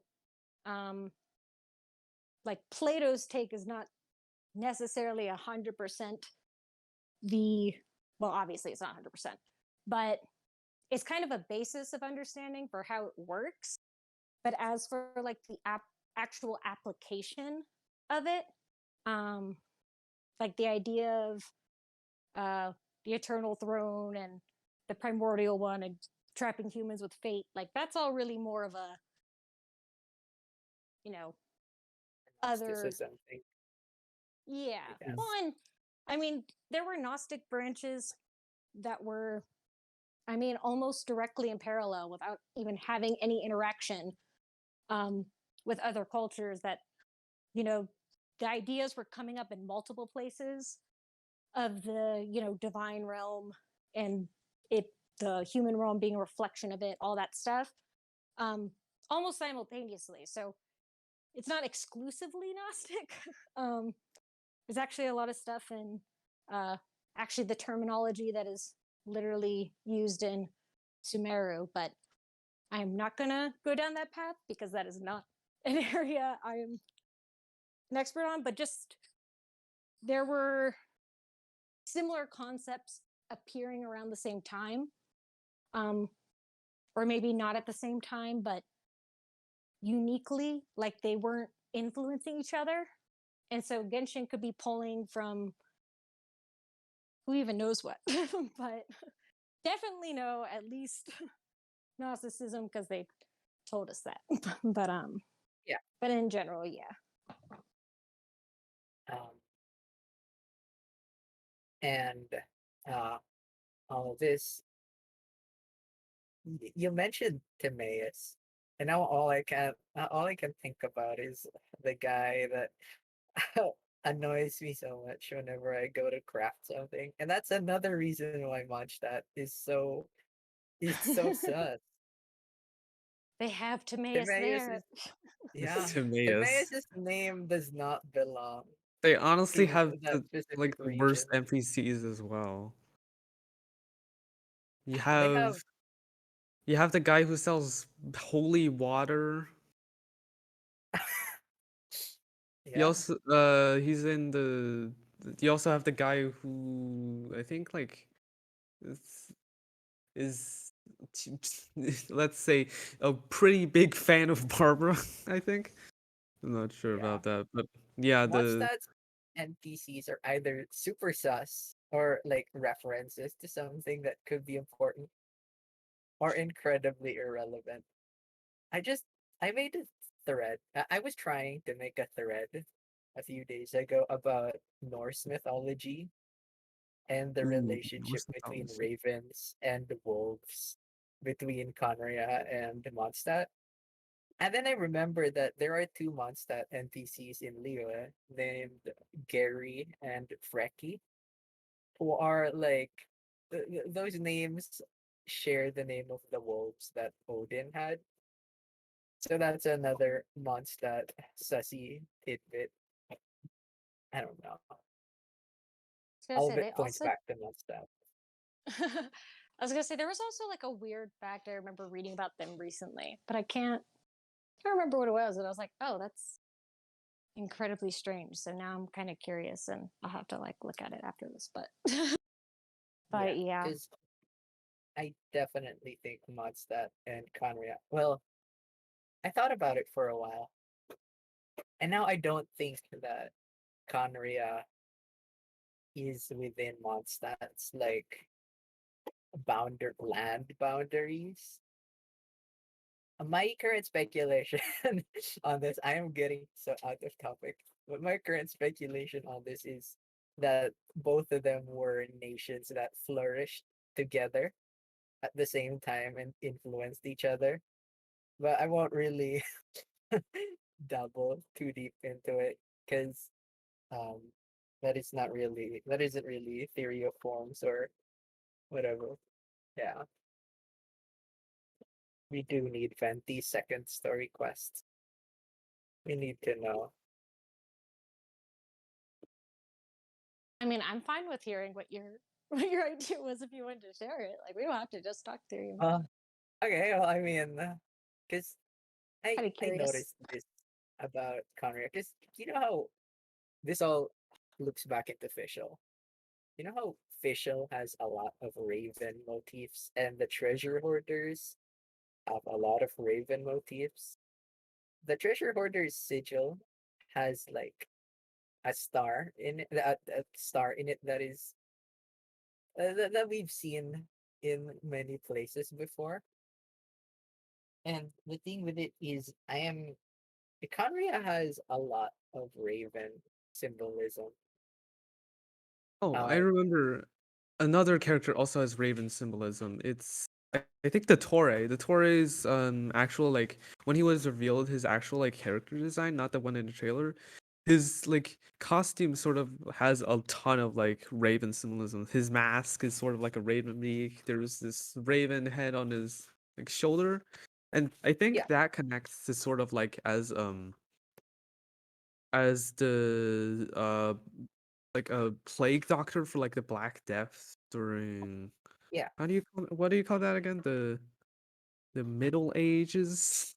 I the sort of Dark forgot the Ages. I don't know. yes, the I Dark Age. actually Yeah. made a thread about this a while back, and I did mention that. Wait, let me find it.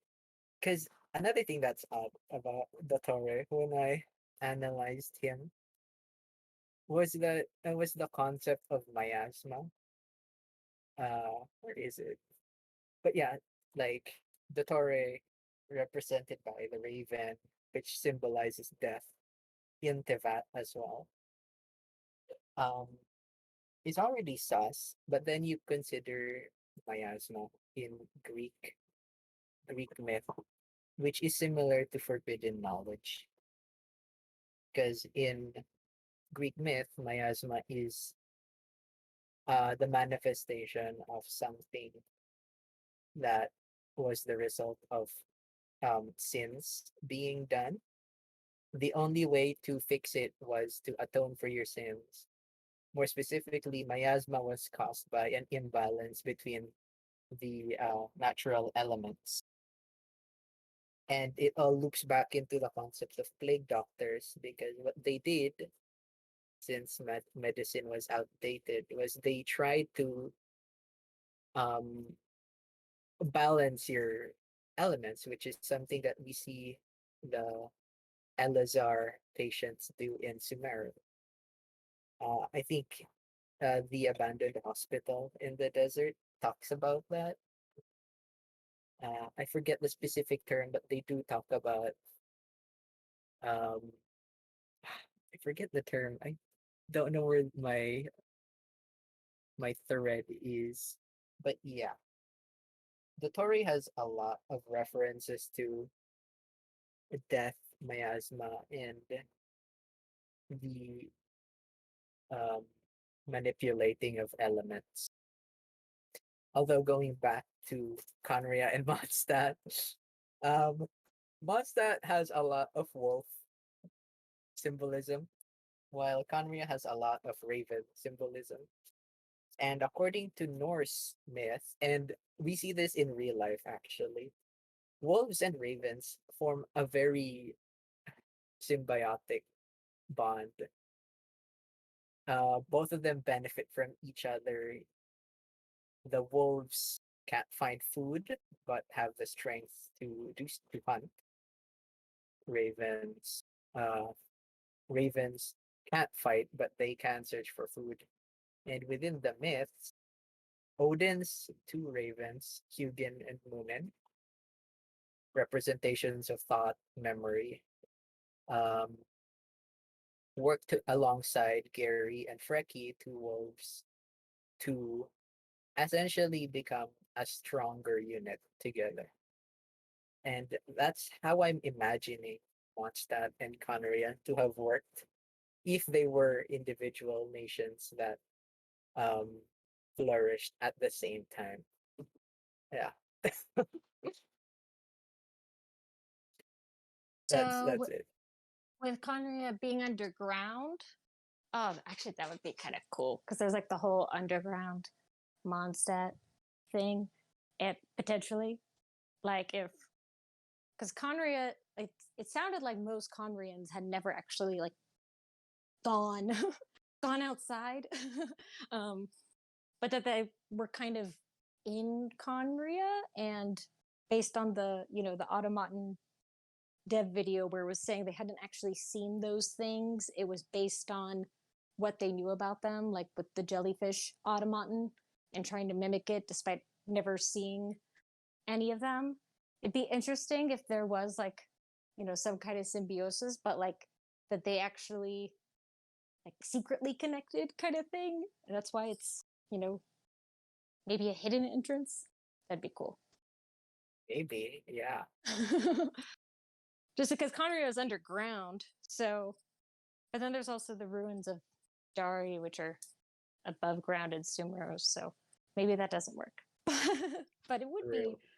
interesting if they were kind of, maybe Mondstadt was under Celestia, but was trying to help Conria or something. I don't know. I'm probably just Maybe. thinking it'd be That's cool, but I don't actually have any. that's likely. Yeah. The ruins spread across Tivat elude me. I don't know. I don't really know how they got there. Oh well. I have an inkling as to how they got there, but like I don't know why they're so different from the other forms of architecture in the nations. Cause like I don't know. It's so interesting to, as you said, with the ruins of Dari. Um, there's there's a lot of mysteries that I just can't quite identify right now. Well, I mean, as an underground nation, um, they could technically like, you know, burrow wherever. If I guess hypothetically, they're if they're Yeah, the entire because there's so Tainari says that upside down tree la di da di da, but that there's the big chasm under, like at the center of the world, or however he puts it, um, or deep in the earth, and then in the little white sprig thing you get after at the end of the Archon quest. The It talks about how essentially someone hanging upside down and getting knowledge, and there being the city at the root, or the people at the roots um of the great tree. I don't know if it says Irminsul specifically. I don't think it does. Um, so if you think of Conria being, in that cavern potentially where all the roots go through to all the different parts of Tevat, um, it could essentially span. They're the only ones there. The entirety of it. That's why they have stuff everywhere. Maybe. yeah, yeah. The king was named Ermin, which is also another name for Odin.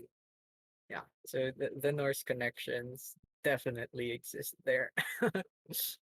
And yeah, going back to the Raven stuff, Fischl, Fischl is so sus.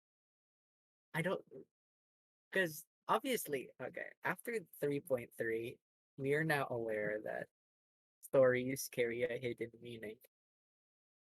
And now I'm wondering who exactly Oz and Fischl were during like the olden days, if we're to assume that this story does carry a hidden meaning. It's also weird because I've made several threads about this, but they do mention a lot of information uh, that rings relevant now. Let me open up one of my many official official threads, I once theorized that Kanria might have been related to the shade of death, just as how Enkanomiya was related to the shade of time, because of the Raven connection and the ley lines and the Irminsul. But also, uh, I don't know how you say this word, but in English, it translates to total work of art. That is a recurring entity within the official books that may or may not be evil, or may not be a negative force, but it is interesting to know that uh, it is mentioned. If I had the word in front of me, I think I could say it, but I cannot say it off the top of my head. There's no universe where I'm gonna be able to say that word. Let's see if I have it right. Is it German? Because I can say a It bit of is German. okay. Yeah, it's German. Should I? I'm gonna send. I just like it has so many Yeah, letters. I'm not gonna even try like without I'll read having it. like. I Okay. can read German. I should be able to read it. Is it spelled like that? Okay. Gesamtkunstwerk. That Yeah, that that. Yeah. was. Whatever. Total work of art. Yeah. And in my mind, it springs um it gives me an idea of the concept of holism in philosophy. The idea that um all of that one concept um wait, let me look up holism once more so I don't mess it up. Holism in philosophy is the idea that the parts of a whole are connected and that they don't exist independently of one another. When I think about total work of art, I think about all of the aspects of Tivat and the idea that uh let's give an example. The light realm. As we know, the light realm is where the elements come from, right? So in that sense, when we understand, when we apply a holism to the light realm, you can't necessarily explain it by just analyzing pyro or electro. You have to understand all of it to um, get an idea of what the light realm actually is. I don't know what I'm getting at here. I don't know what my point is, but that thought just entered my head when I read it for the first time. What it makes me Yeah. think of is the fact that the etymology for the word chemia actually, if you like go really far down the rabbit hole, um, ends up stemming from uh, essentially Egyptian art or the black art, which was their way of referring to alchemy.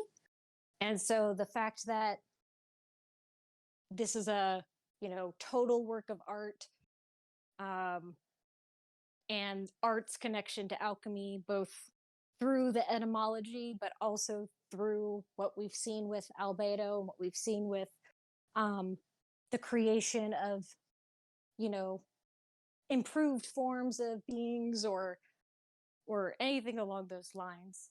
Um, and then the fact that it might be like some kind of alchemy created creature that was supposed to, I don't know, be the ultimate because there's multiple beasts of the world. It's just that one's the uh, strongest that's mentioned, I think. Yeah.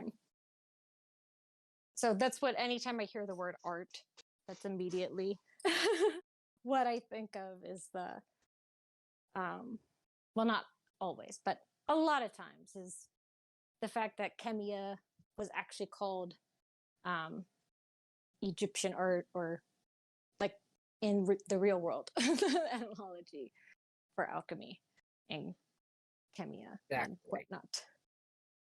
Um, Makes Uh, sense since ancient art was mostly created using different like materials that were different colors, just like crushed down into like chalk and dust and dirt and all those like materials. Today we still use it, chalk. We still use it on blackboards to write, and also create art, well, even if it's in a highly simplified way. as I was saying, the reason it was called also the black art was actually in reference to the soil. Um, so when the Nile River would flood, the soil would turn black, which meant it was fertile and could grow life. Uh, so adding to what you were saying about the, kind of the things that are in the alchemy stage, but also to the idea of creating, its name came from uh, the thing that provided fertility to the land, and Conria, the fact they use it for, even for, it said nothing growed there except I guess maybe intivats, but everything was created through chemia essentially, um, since they didn't have light, um, and whatnot. Uh, so alchemy relations and Conria relations and life creation relations, it's all very intertwined, it feels it like. is. It is. It's weird. But going back to what you were saying earlier about one not existing without the other, um is also the concept behind things like zizigi, um where you're two halves to a whole, like two sides to a coin, um all of that stuff where you can't technically have one without the other, even if, like, if you have a coin it'll have two sides, that's just how it is, type of thing. And so what you were saying with like the light realm and or the realm structure, like the idea that you can't have light without a shadow also, um like with the creation of the Helios, the Dai, I don't have the word in front of me, Makoshi, Dai whatever, Makoshi, the fake light in Yeah. Economia, that thing. Yep. Oh, the Daikinshi Mikoshi. Dainichi Mikoshi? Yeah.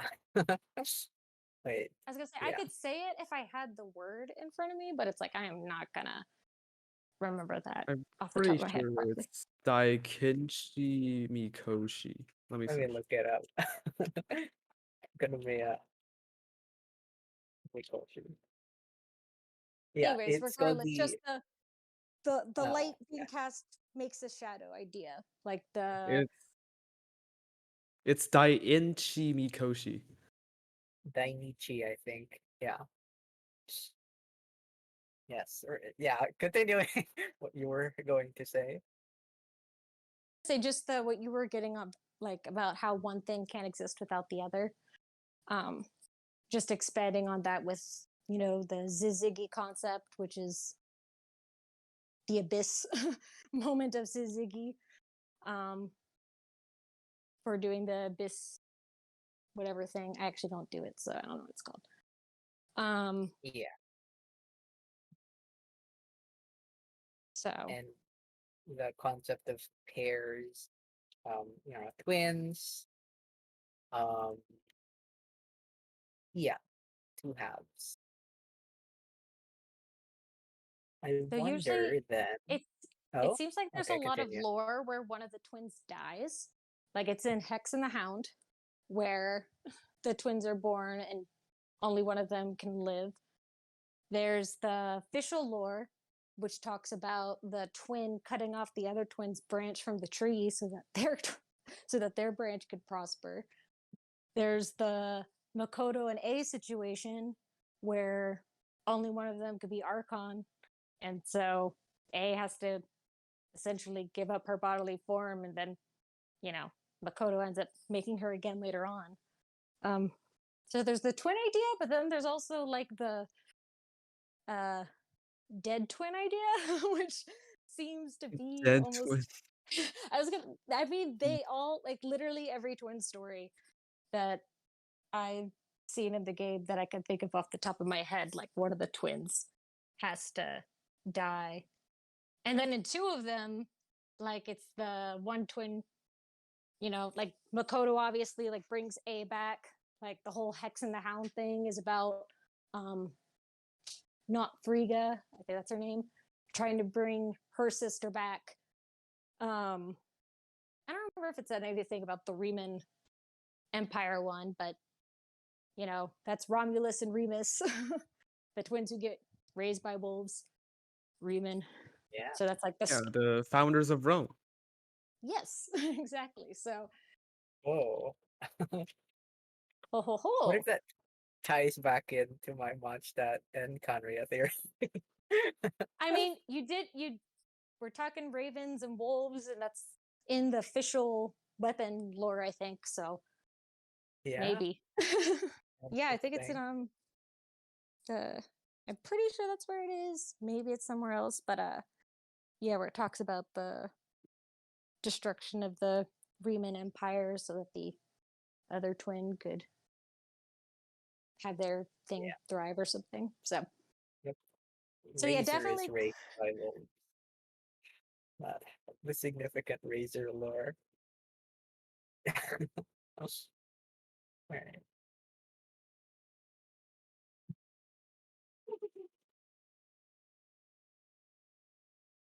What was I was thinking of something in regards to the and also in regards to the Hex and the Hound story and her trying to bring her sister back or whatnot. I thought it was interesting that like through so it says that when she went to go bring her not Frigga went to go bring Magdalene, I think is her name, back. She was skilled in black magic, so using the power of alchemy and dark magic, she was able to create a vessel and also bring her sister's soul back into the world with herself as a medium, but she wasn't actually able to put it into a body.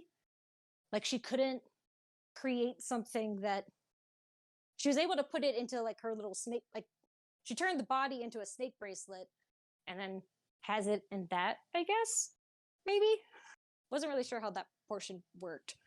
But like essentially she had the power to create a body, but she didn't know light magic, so she couldn't put the soul into the body, which I thought was super interesting because Oh. going back to Conria, and they had the technology for making bodies, apparently. If we kind of consider that concept of maybe they knew alchemy and some dark magic or something and could create the puppets, but then they needed a way to get souls into the bodies. And maybe that's why they summoned the twin down there. Because if the Maybe? twins are, you know, stars, celestial, something along those lines. Yeah, that was like a really Interesting.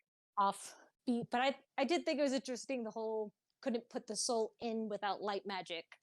You could only create the body with dark magic. So it's like you need both types to actually create a being, essentially. And so then And maybe. now that okay, continue. Sorry. Oh no, that I basically said everything Okay. Now that I think about it, at the start of the game, before you absorb the elements, don't Yumin and Ether have like different colors? Where the element colors should be? They For were white, I think. because Ether has black at the start of the game. On his chest and on his like um wrists. Well, Lumine has white, a white light. I have to find an image for it, but I do remember it. Yeah, Lumine has white and Ether has black.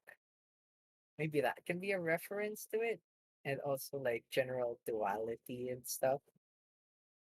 But even what's going on into that right now, it's like one twin is the Abyss twin, the other twin Yeah, is becoming the shining, very bright savior of Tibet. Like everywhere, like every time you go to a new region, like the stories and the um phrase keep like becoming more and more and more. So it's like, the whole idea, the brighter you shine, the darker your shadow kind of thing. ooh, And the traveler on their journey is getting brighter and brighter and brighter type of thing. But yeah, I didn't realize about them having the different um colors for their elemental thing in the beginning. Um but that is really interesting just because uh the fact that they are kind of a twin pair, and also too that's in the with the Hex and the Hound story, like the one sister who was super proficient in dark magic and alchemy, um knew absolutely zero light magic, but her twin basically only seems to know light magic. At least that's all it ever referenced in the story. But just based on how they like yeah. had her Well, personality kind of thing. um interesting. Another Well, just kind of side note on that story though is the fact that the I'll call her the light magic sister, Magdalene, keeps calling the dark magic sister, not Frigga, a gentle soul, even though like literally everything up until that point showed that she is absolutely not a gentle soul at all in any shape or form, which is how the Tsaritsa was referred to, where it's like, oh, she's actually a gentle soul. And I was like, yeah, I have a feeling no. that It, maybe maybe she's not actually a gentle soul. It's just it's the really like perspective. more than meets the eye. Yeah, it's more like Wow. the delusion of the people close to you, like, oh, my sister's so nice, kind of thing, and then it's like, no, she ain't. And I that's should. I should. like Yeah. child's like, oh my gosh, the Sarit's such a nice person. It's like, yeah, but you're also like, really obsessed with battling everything. So maybe your perspective. Yeah.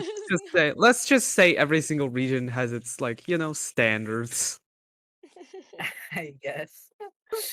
Exactly. Yeah. Child's got some questionable judgment. So he's like, oh, she's such a gentle soul. It's like, and what is your categorization of gentle? Because It just honestly feels like every single region has just some kind of screwed up ideology of some sort. Like Venti is the Archon. The people worship him, yet he's this drunk bard that's also broke.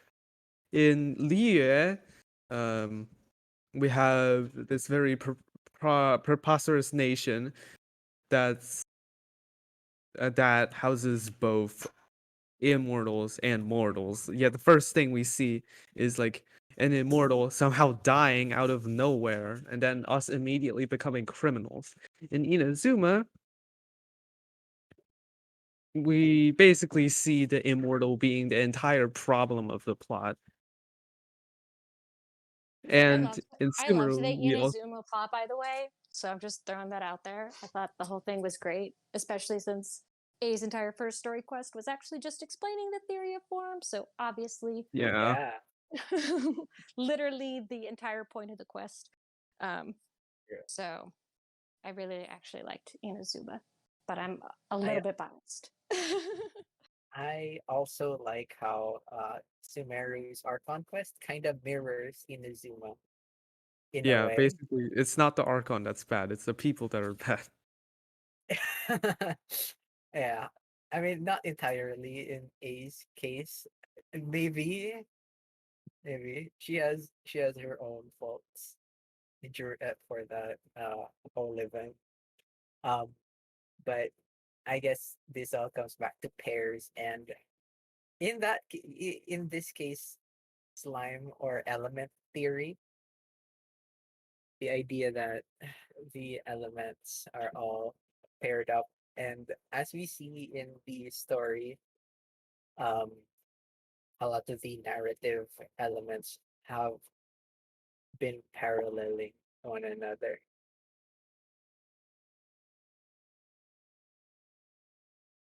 Which one, like, what specifically, like, as far as for, like, what are you Well, thinking of for one or just in general? Sumeru and Inazuma, because there is, if you look at slime theory, right, it's most often said that Dendro and Electro are pairs because you invert their colors and also because how they interact with the elements and how they look, how the big slimes look, and then you see the story elements for the Archon quest.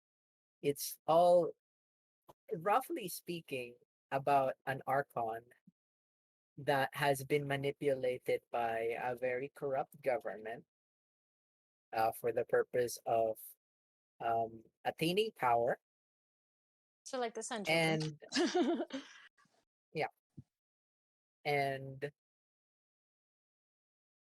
um, it's all about the toppling of that system so everything can go back to peace again. Um,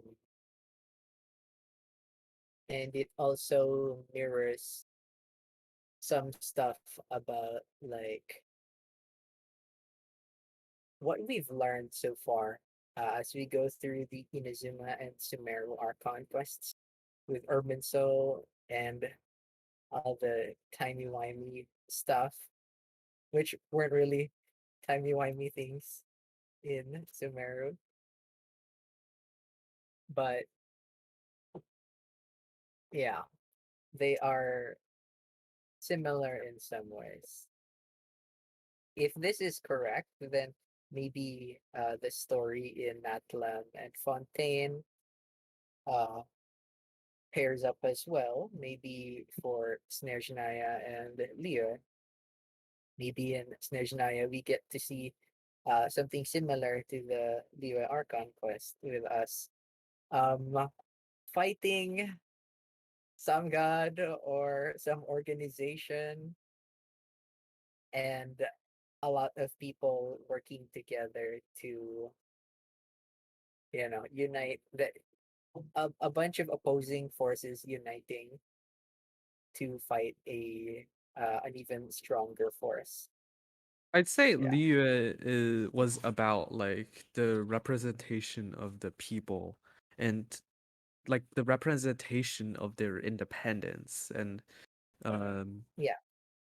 the fact that mortals still mattered and their strength, and with their strength banded together they could stop a god. I think Shinezaya will be sort of like this, but instead of just like gods and immortals, it'll be the entirety of Celestia, because we all know the Taritza is gathering all the Gnosis planning to rebel against Celestia, right? So it's basically that on a larger scale. It could be. Yeah. It could It's be. the representation of the independence of, I don't know, just everything on Teyvat, maybe. Yeah, that definitely is possible. I do think the point Noxus, I don't know if this is the point you were trying to make, but the idea that it takes like multiple people to actually kind of solve the problem in each specific region. So it's like the traveler gets all the credit, but in reality, like with um, curing Dvalin, it took a whole group of people and the help of Venti to actually make that successful. And then you go to Liyue, where it's not the power of the traveler, it's really them channeling the adeptal energy and using the jade chain and all that stuff. that made it successful. And then you go to Inazuma, which is, the whole rebellion that appears right at the right time and saves the traveler. And so it like takes more than like it's the city in a sense gathering together to solve the problem. But I do think it's interesting the traveler's the one who, as you're going through, it's like, oh, like the traveler defeated the dragon, and oh, the traveler did this. And it's really a whole group of people, but they're just kind of the, representation of the nations being saved. If that makes sense. Yeah, it does make sense. So I definitely think, at least for some future, if not all, there will be some degree of partnering with citizens in some capacity, whether it's rebels or unhappy citizens or what the deal is.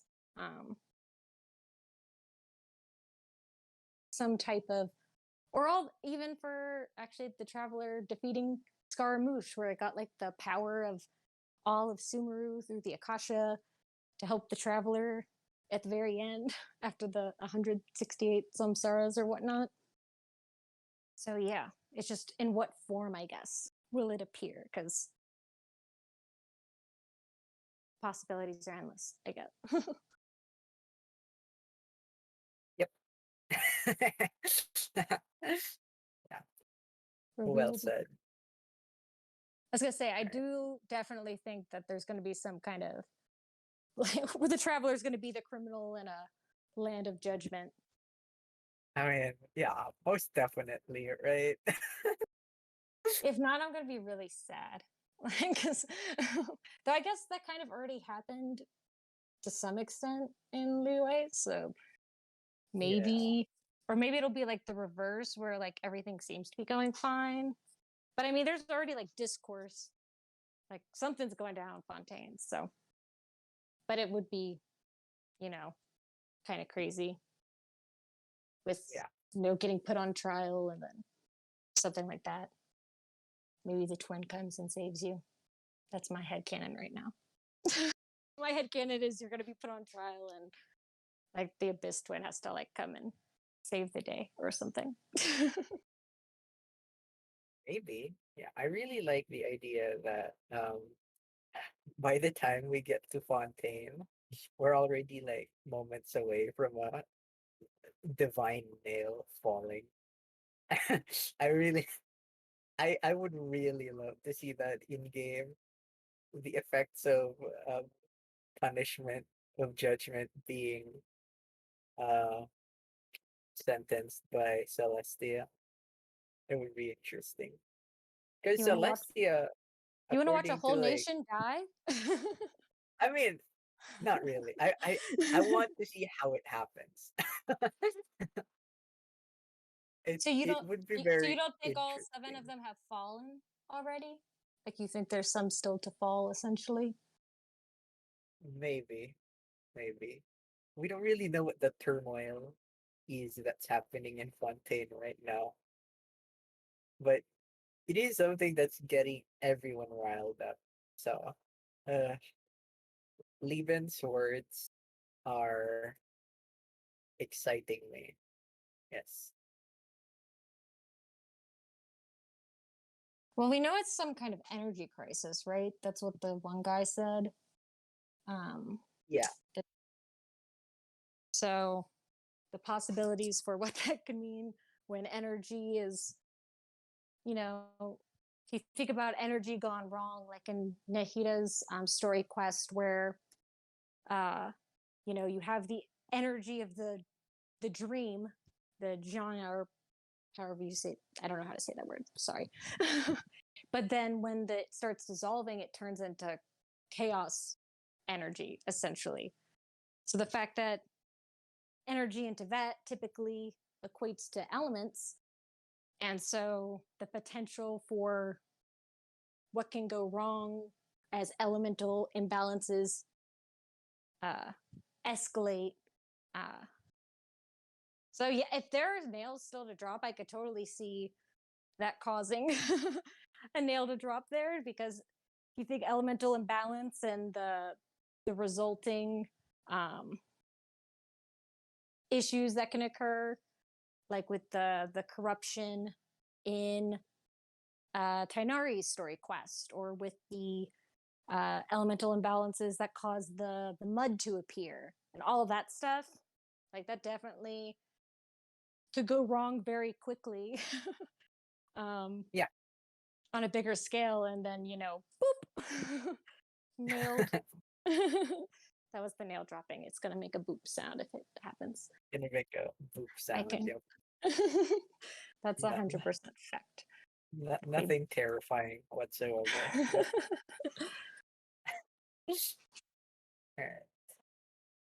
So yeah, I think that at least as far as ideas I had in regards to future nations, just because like I'd really like to know more about Natlin, and especially Mara Javari, Yeah. and just the fact that like Nahida has no power there, so there's no power of dreams.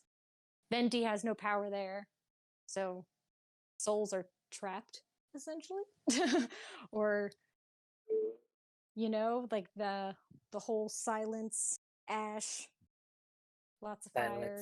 Silence. True. Oh, so it's wow. so it's kind of interesting that it's a place that at least is more readily accessible from the surface, um that's filled with like all these horrible things, and where the gods don't have power, um whereas like with Enkonomiya, it's out of the gods domain, so they don't have power, but this is kind of in their domain. Maybe, I don't know, maybe it's super far underground, but that's way far in the future, so kind of like a year to or so to contemplate Wasn't it. wasn't Bennett found in a place similar to the marriage Ivari?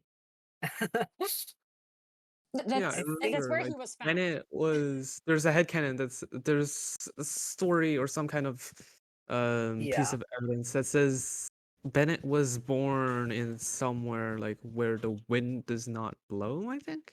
I'm not sure though. Yeah. Because in the Marvel Javari the wind does not blow. Oh, I thought it said he literally was born there. Okay, I did not I read don't think it's that. I explicitly don't said. think it literally said Maybe it. I Otherwise it I wouldn't be just a thought it theory. did. Yeah, but As I was gonna yeah, say, it that's was right. a I didn't very realize there was a dangerous theory. career.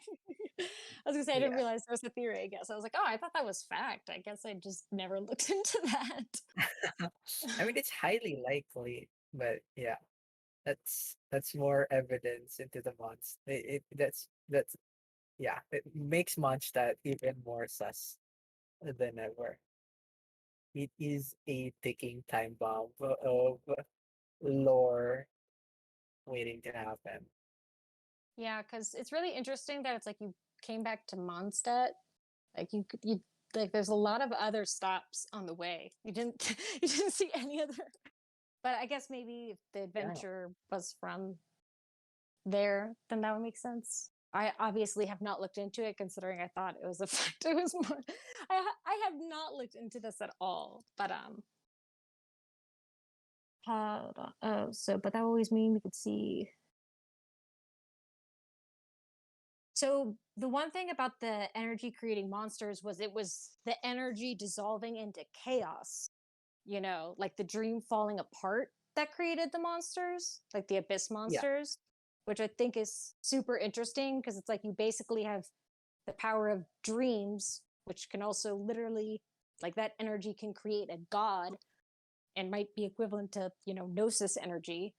But then the entropy of that energy is what creates abyssal energy. So it's almost like humans are the medium in between of going back to the dreaming and memories and all that stuff.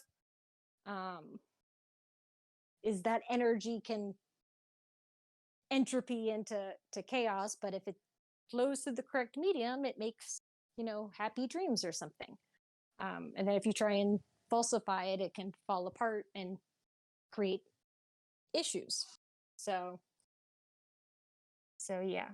Also back to the two sides to the same thing. It could energy that can create a god and energy that can create hounds that tear through space and dissolve stuff, which is a very, very wide discrepancy of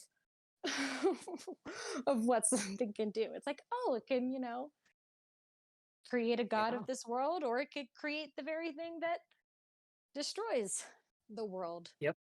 Um, It's very weird. It's very unclear right now.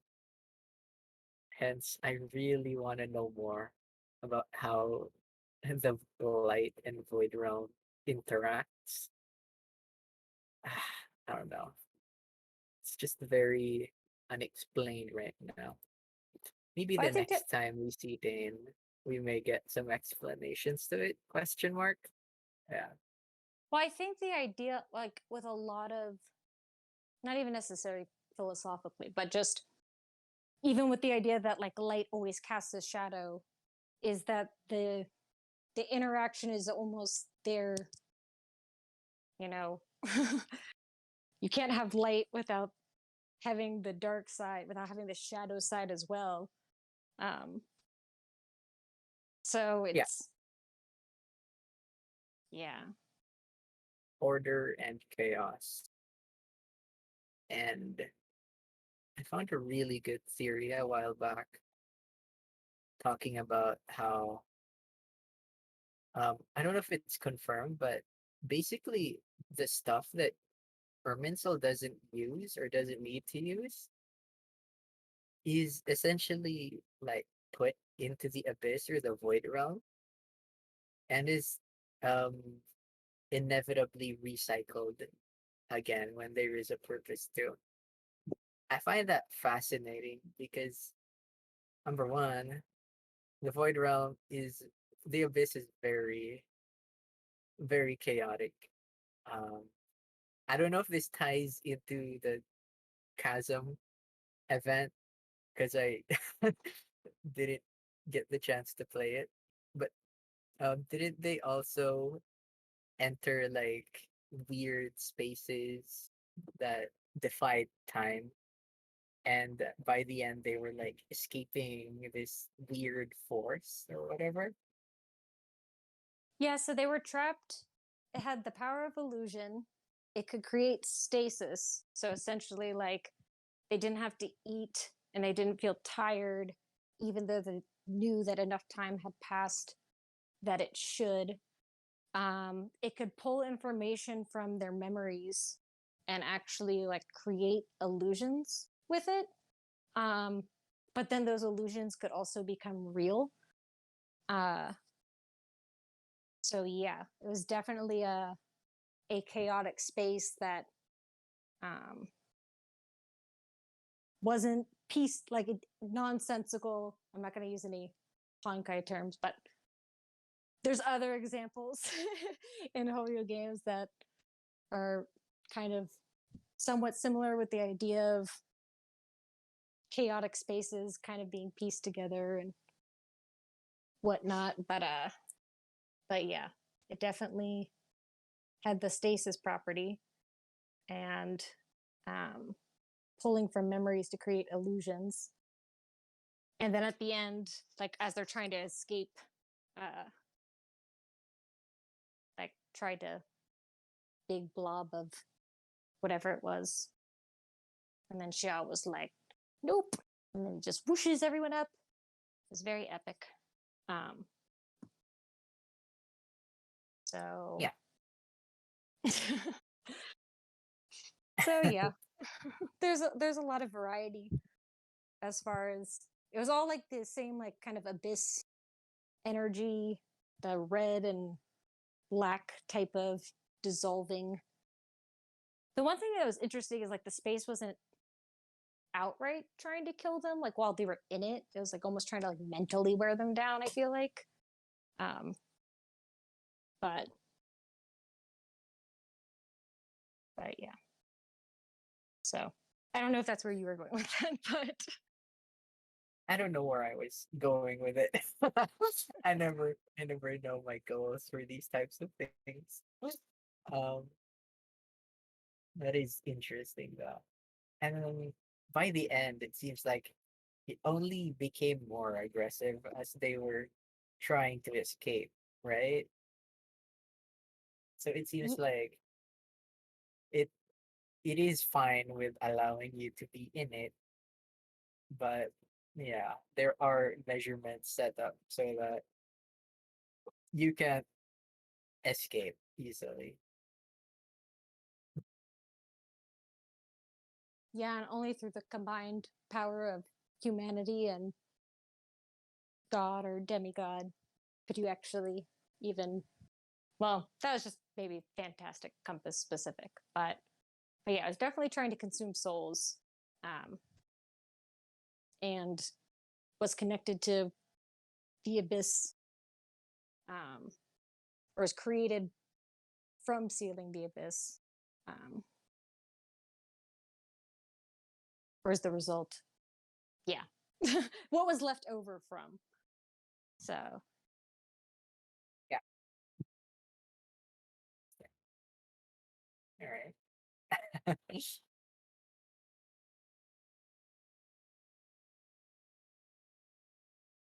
Are there any more topics that Glit would like to ask us about?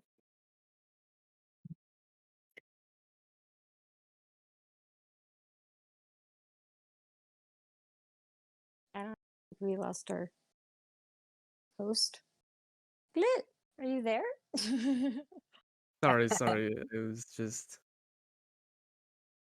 Oh, uh, hello. a little bit of background noise. It's nothing. It's fine. Okay. Oh, I want to bring up this topic though. Going back to Mondstadt again, because I can't get it out of my head now. I've been reading in preparation for this. I read a bunch of the books in the archive. The the spring fairy in one of the books is so odd. Now that we know more details about the goddess of flowers since 3.3, um, so are spring fairies similar to Sealies or maybe Jin in a way? I It's from I think, part of Clear Springs. yeah, I think that one is actually the Oceanid group, because there was another event where Oh, I believe it's Endora was the name. You get like a little mini Oceanic companion, and I could totally be misremembering this, but the I guess fairies of the bodies of water, the equivalent would be Oceanid, and I think that's what it was, but because I think for some reason like the Oceanid with you communicates with it, but that was so long ago, and I literally have never looked at that lore again after that. Like I don't even know how long ago that event was, but I think, and I mean, if you kind of look at form wise, I mean, they're not exactly the same, but they yeah. have like the one bright, like the boss. You know what the boss looks like, and they have a lot of similar characteristics to the Sealy, so they could kind of, like, the Sealy by default are like wind until they absorb other elements. It seems, at least that's what my assumption is. Whereas like the Oceanids are like the water versions. So there's definitely a lot of visually characteristics, but I don't really remember seeing anything lore wise about.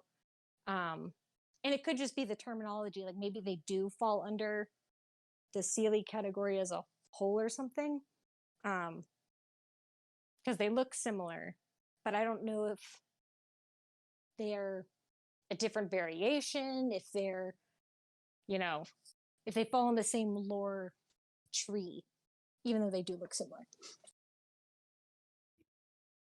There's like a few key descriptions here in Heart of Clear Springs. Heavily reminds me of the gym at the very least. Because the spring fairy here is described as born of water's essence, faceless descendants of the angels. And this fairy consoles a boy and gives him sweet dreams, similar to how the goddess of flowers essentially now she was also called the mistress of dreams. She soothed people's minds by giving them wonderful dreams, and she was also associated with water. And let me find it here. uh there is something else that um intrigued me. uh Well, just from the existing how they look perspective of an Oceanid and a Sealy, like I said, I don't know how long ago that event was, and I haven't looked at that book in a while, but it would not shock me.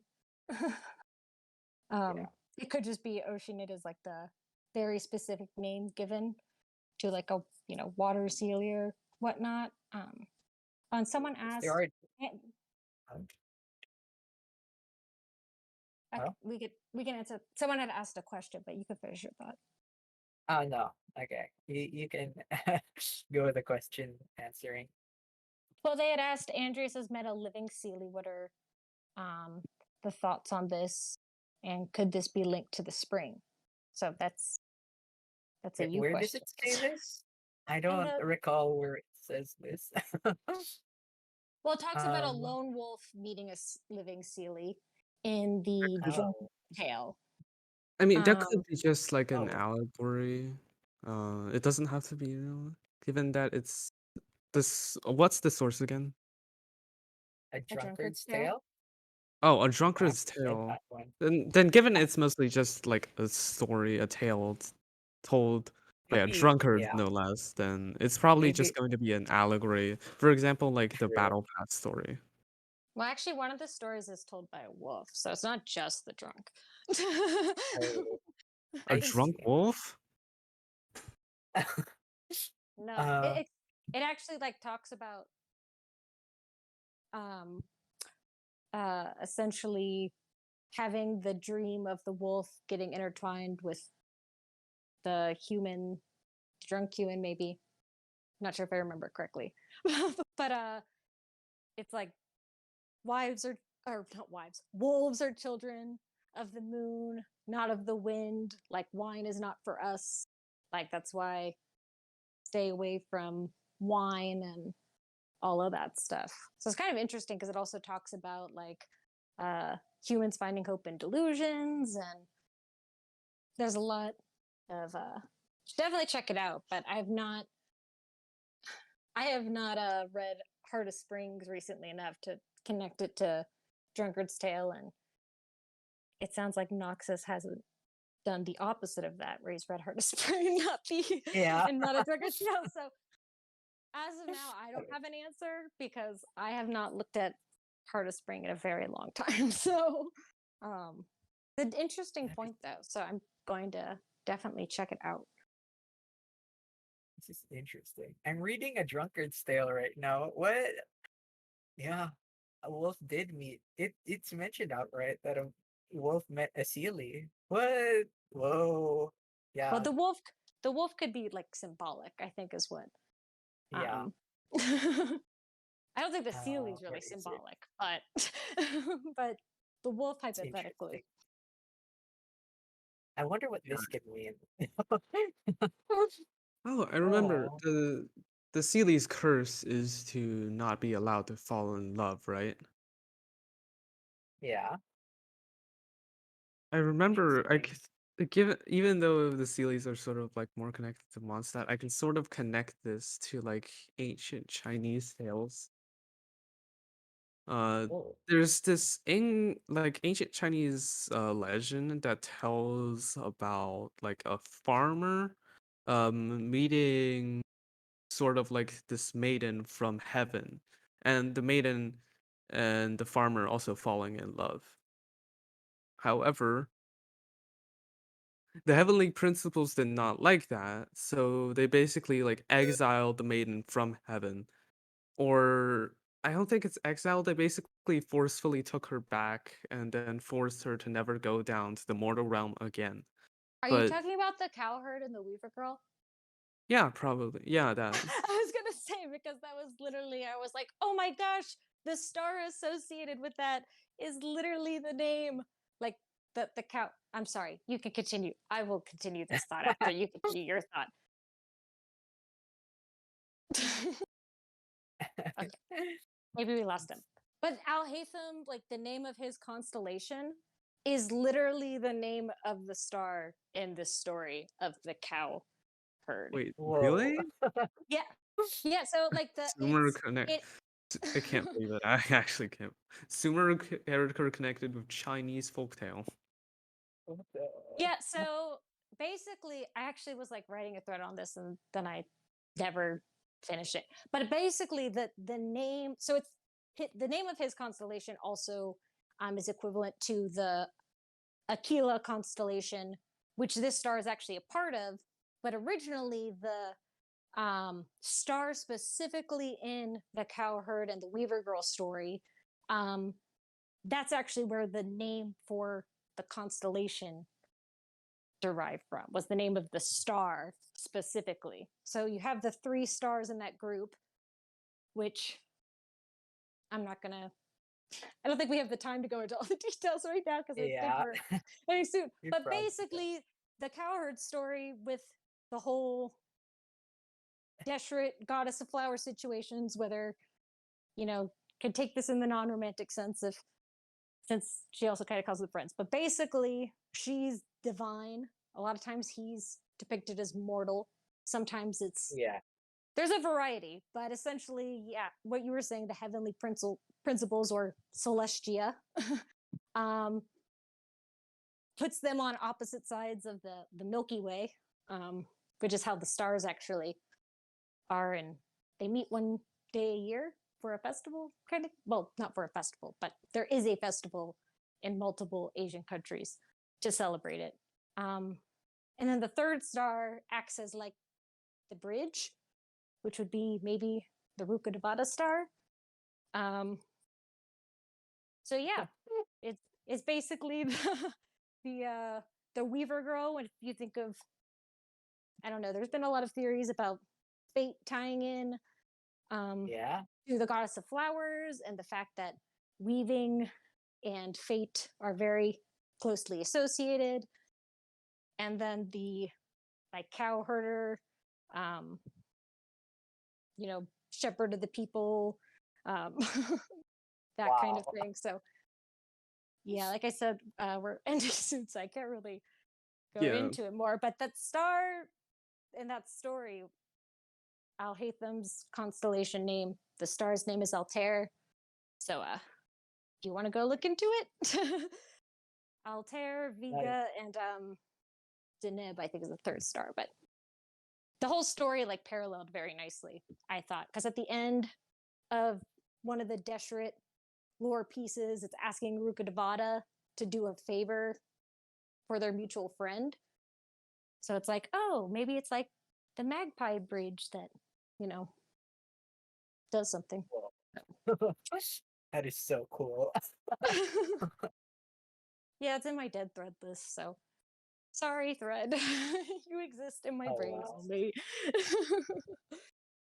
Not I mean, you can anymore. just definitely you Wow. can just continue it whenever you want. It's not like Yeah. it's not dead forever, I don't think.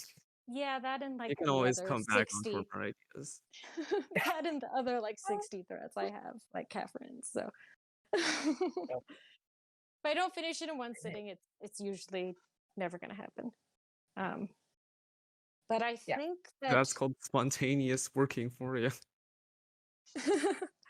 yeah, but I think it's time for us to cut off now, if I am correct. Yeah, it's All right. about time. So, thank you, Noxis and Tuna, for joining us today. But sadly, we're out of time for today's episode of One More Cup of Coffee. So, Thank Yeah. you.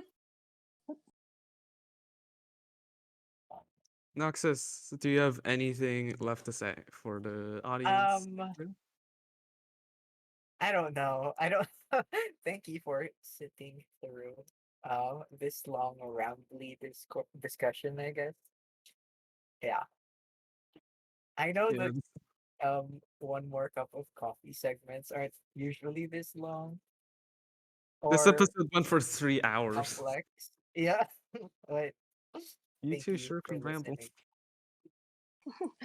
I was gonna say, and I was trying to hold back on rambling, so Okay, but honestly, you guys have yeah. mentioned topics that I've never heard before. Well, thank you so much for having us. This was a lot of fun, and I've got some things myself to look into. So that's one of the most fun parts, I think, of getting to talk lore and um, is learning new ideas and expanding knowledge. So thank you so much for having me. Right.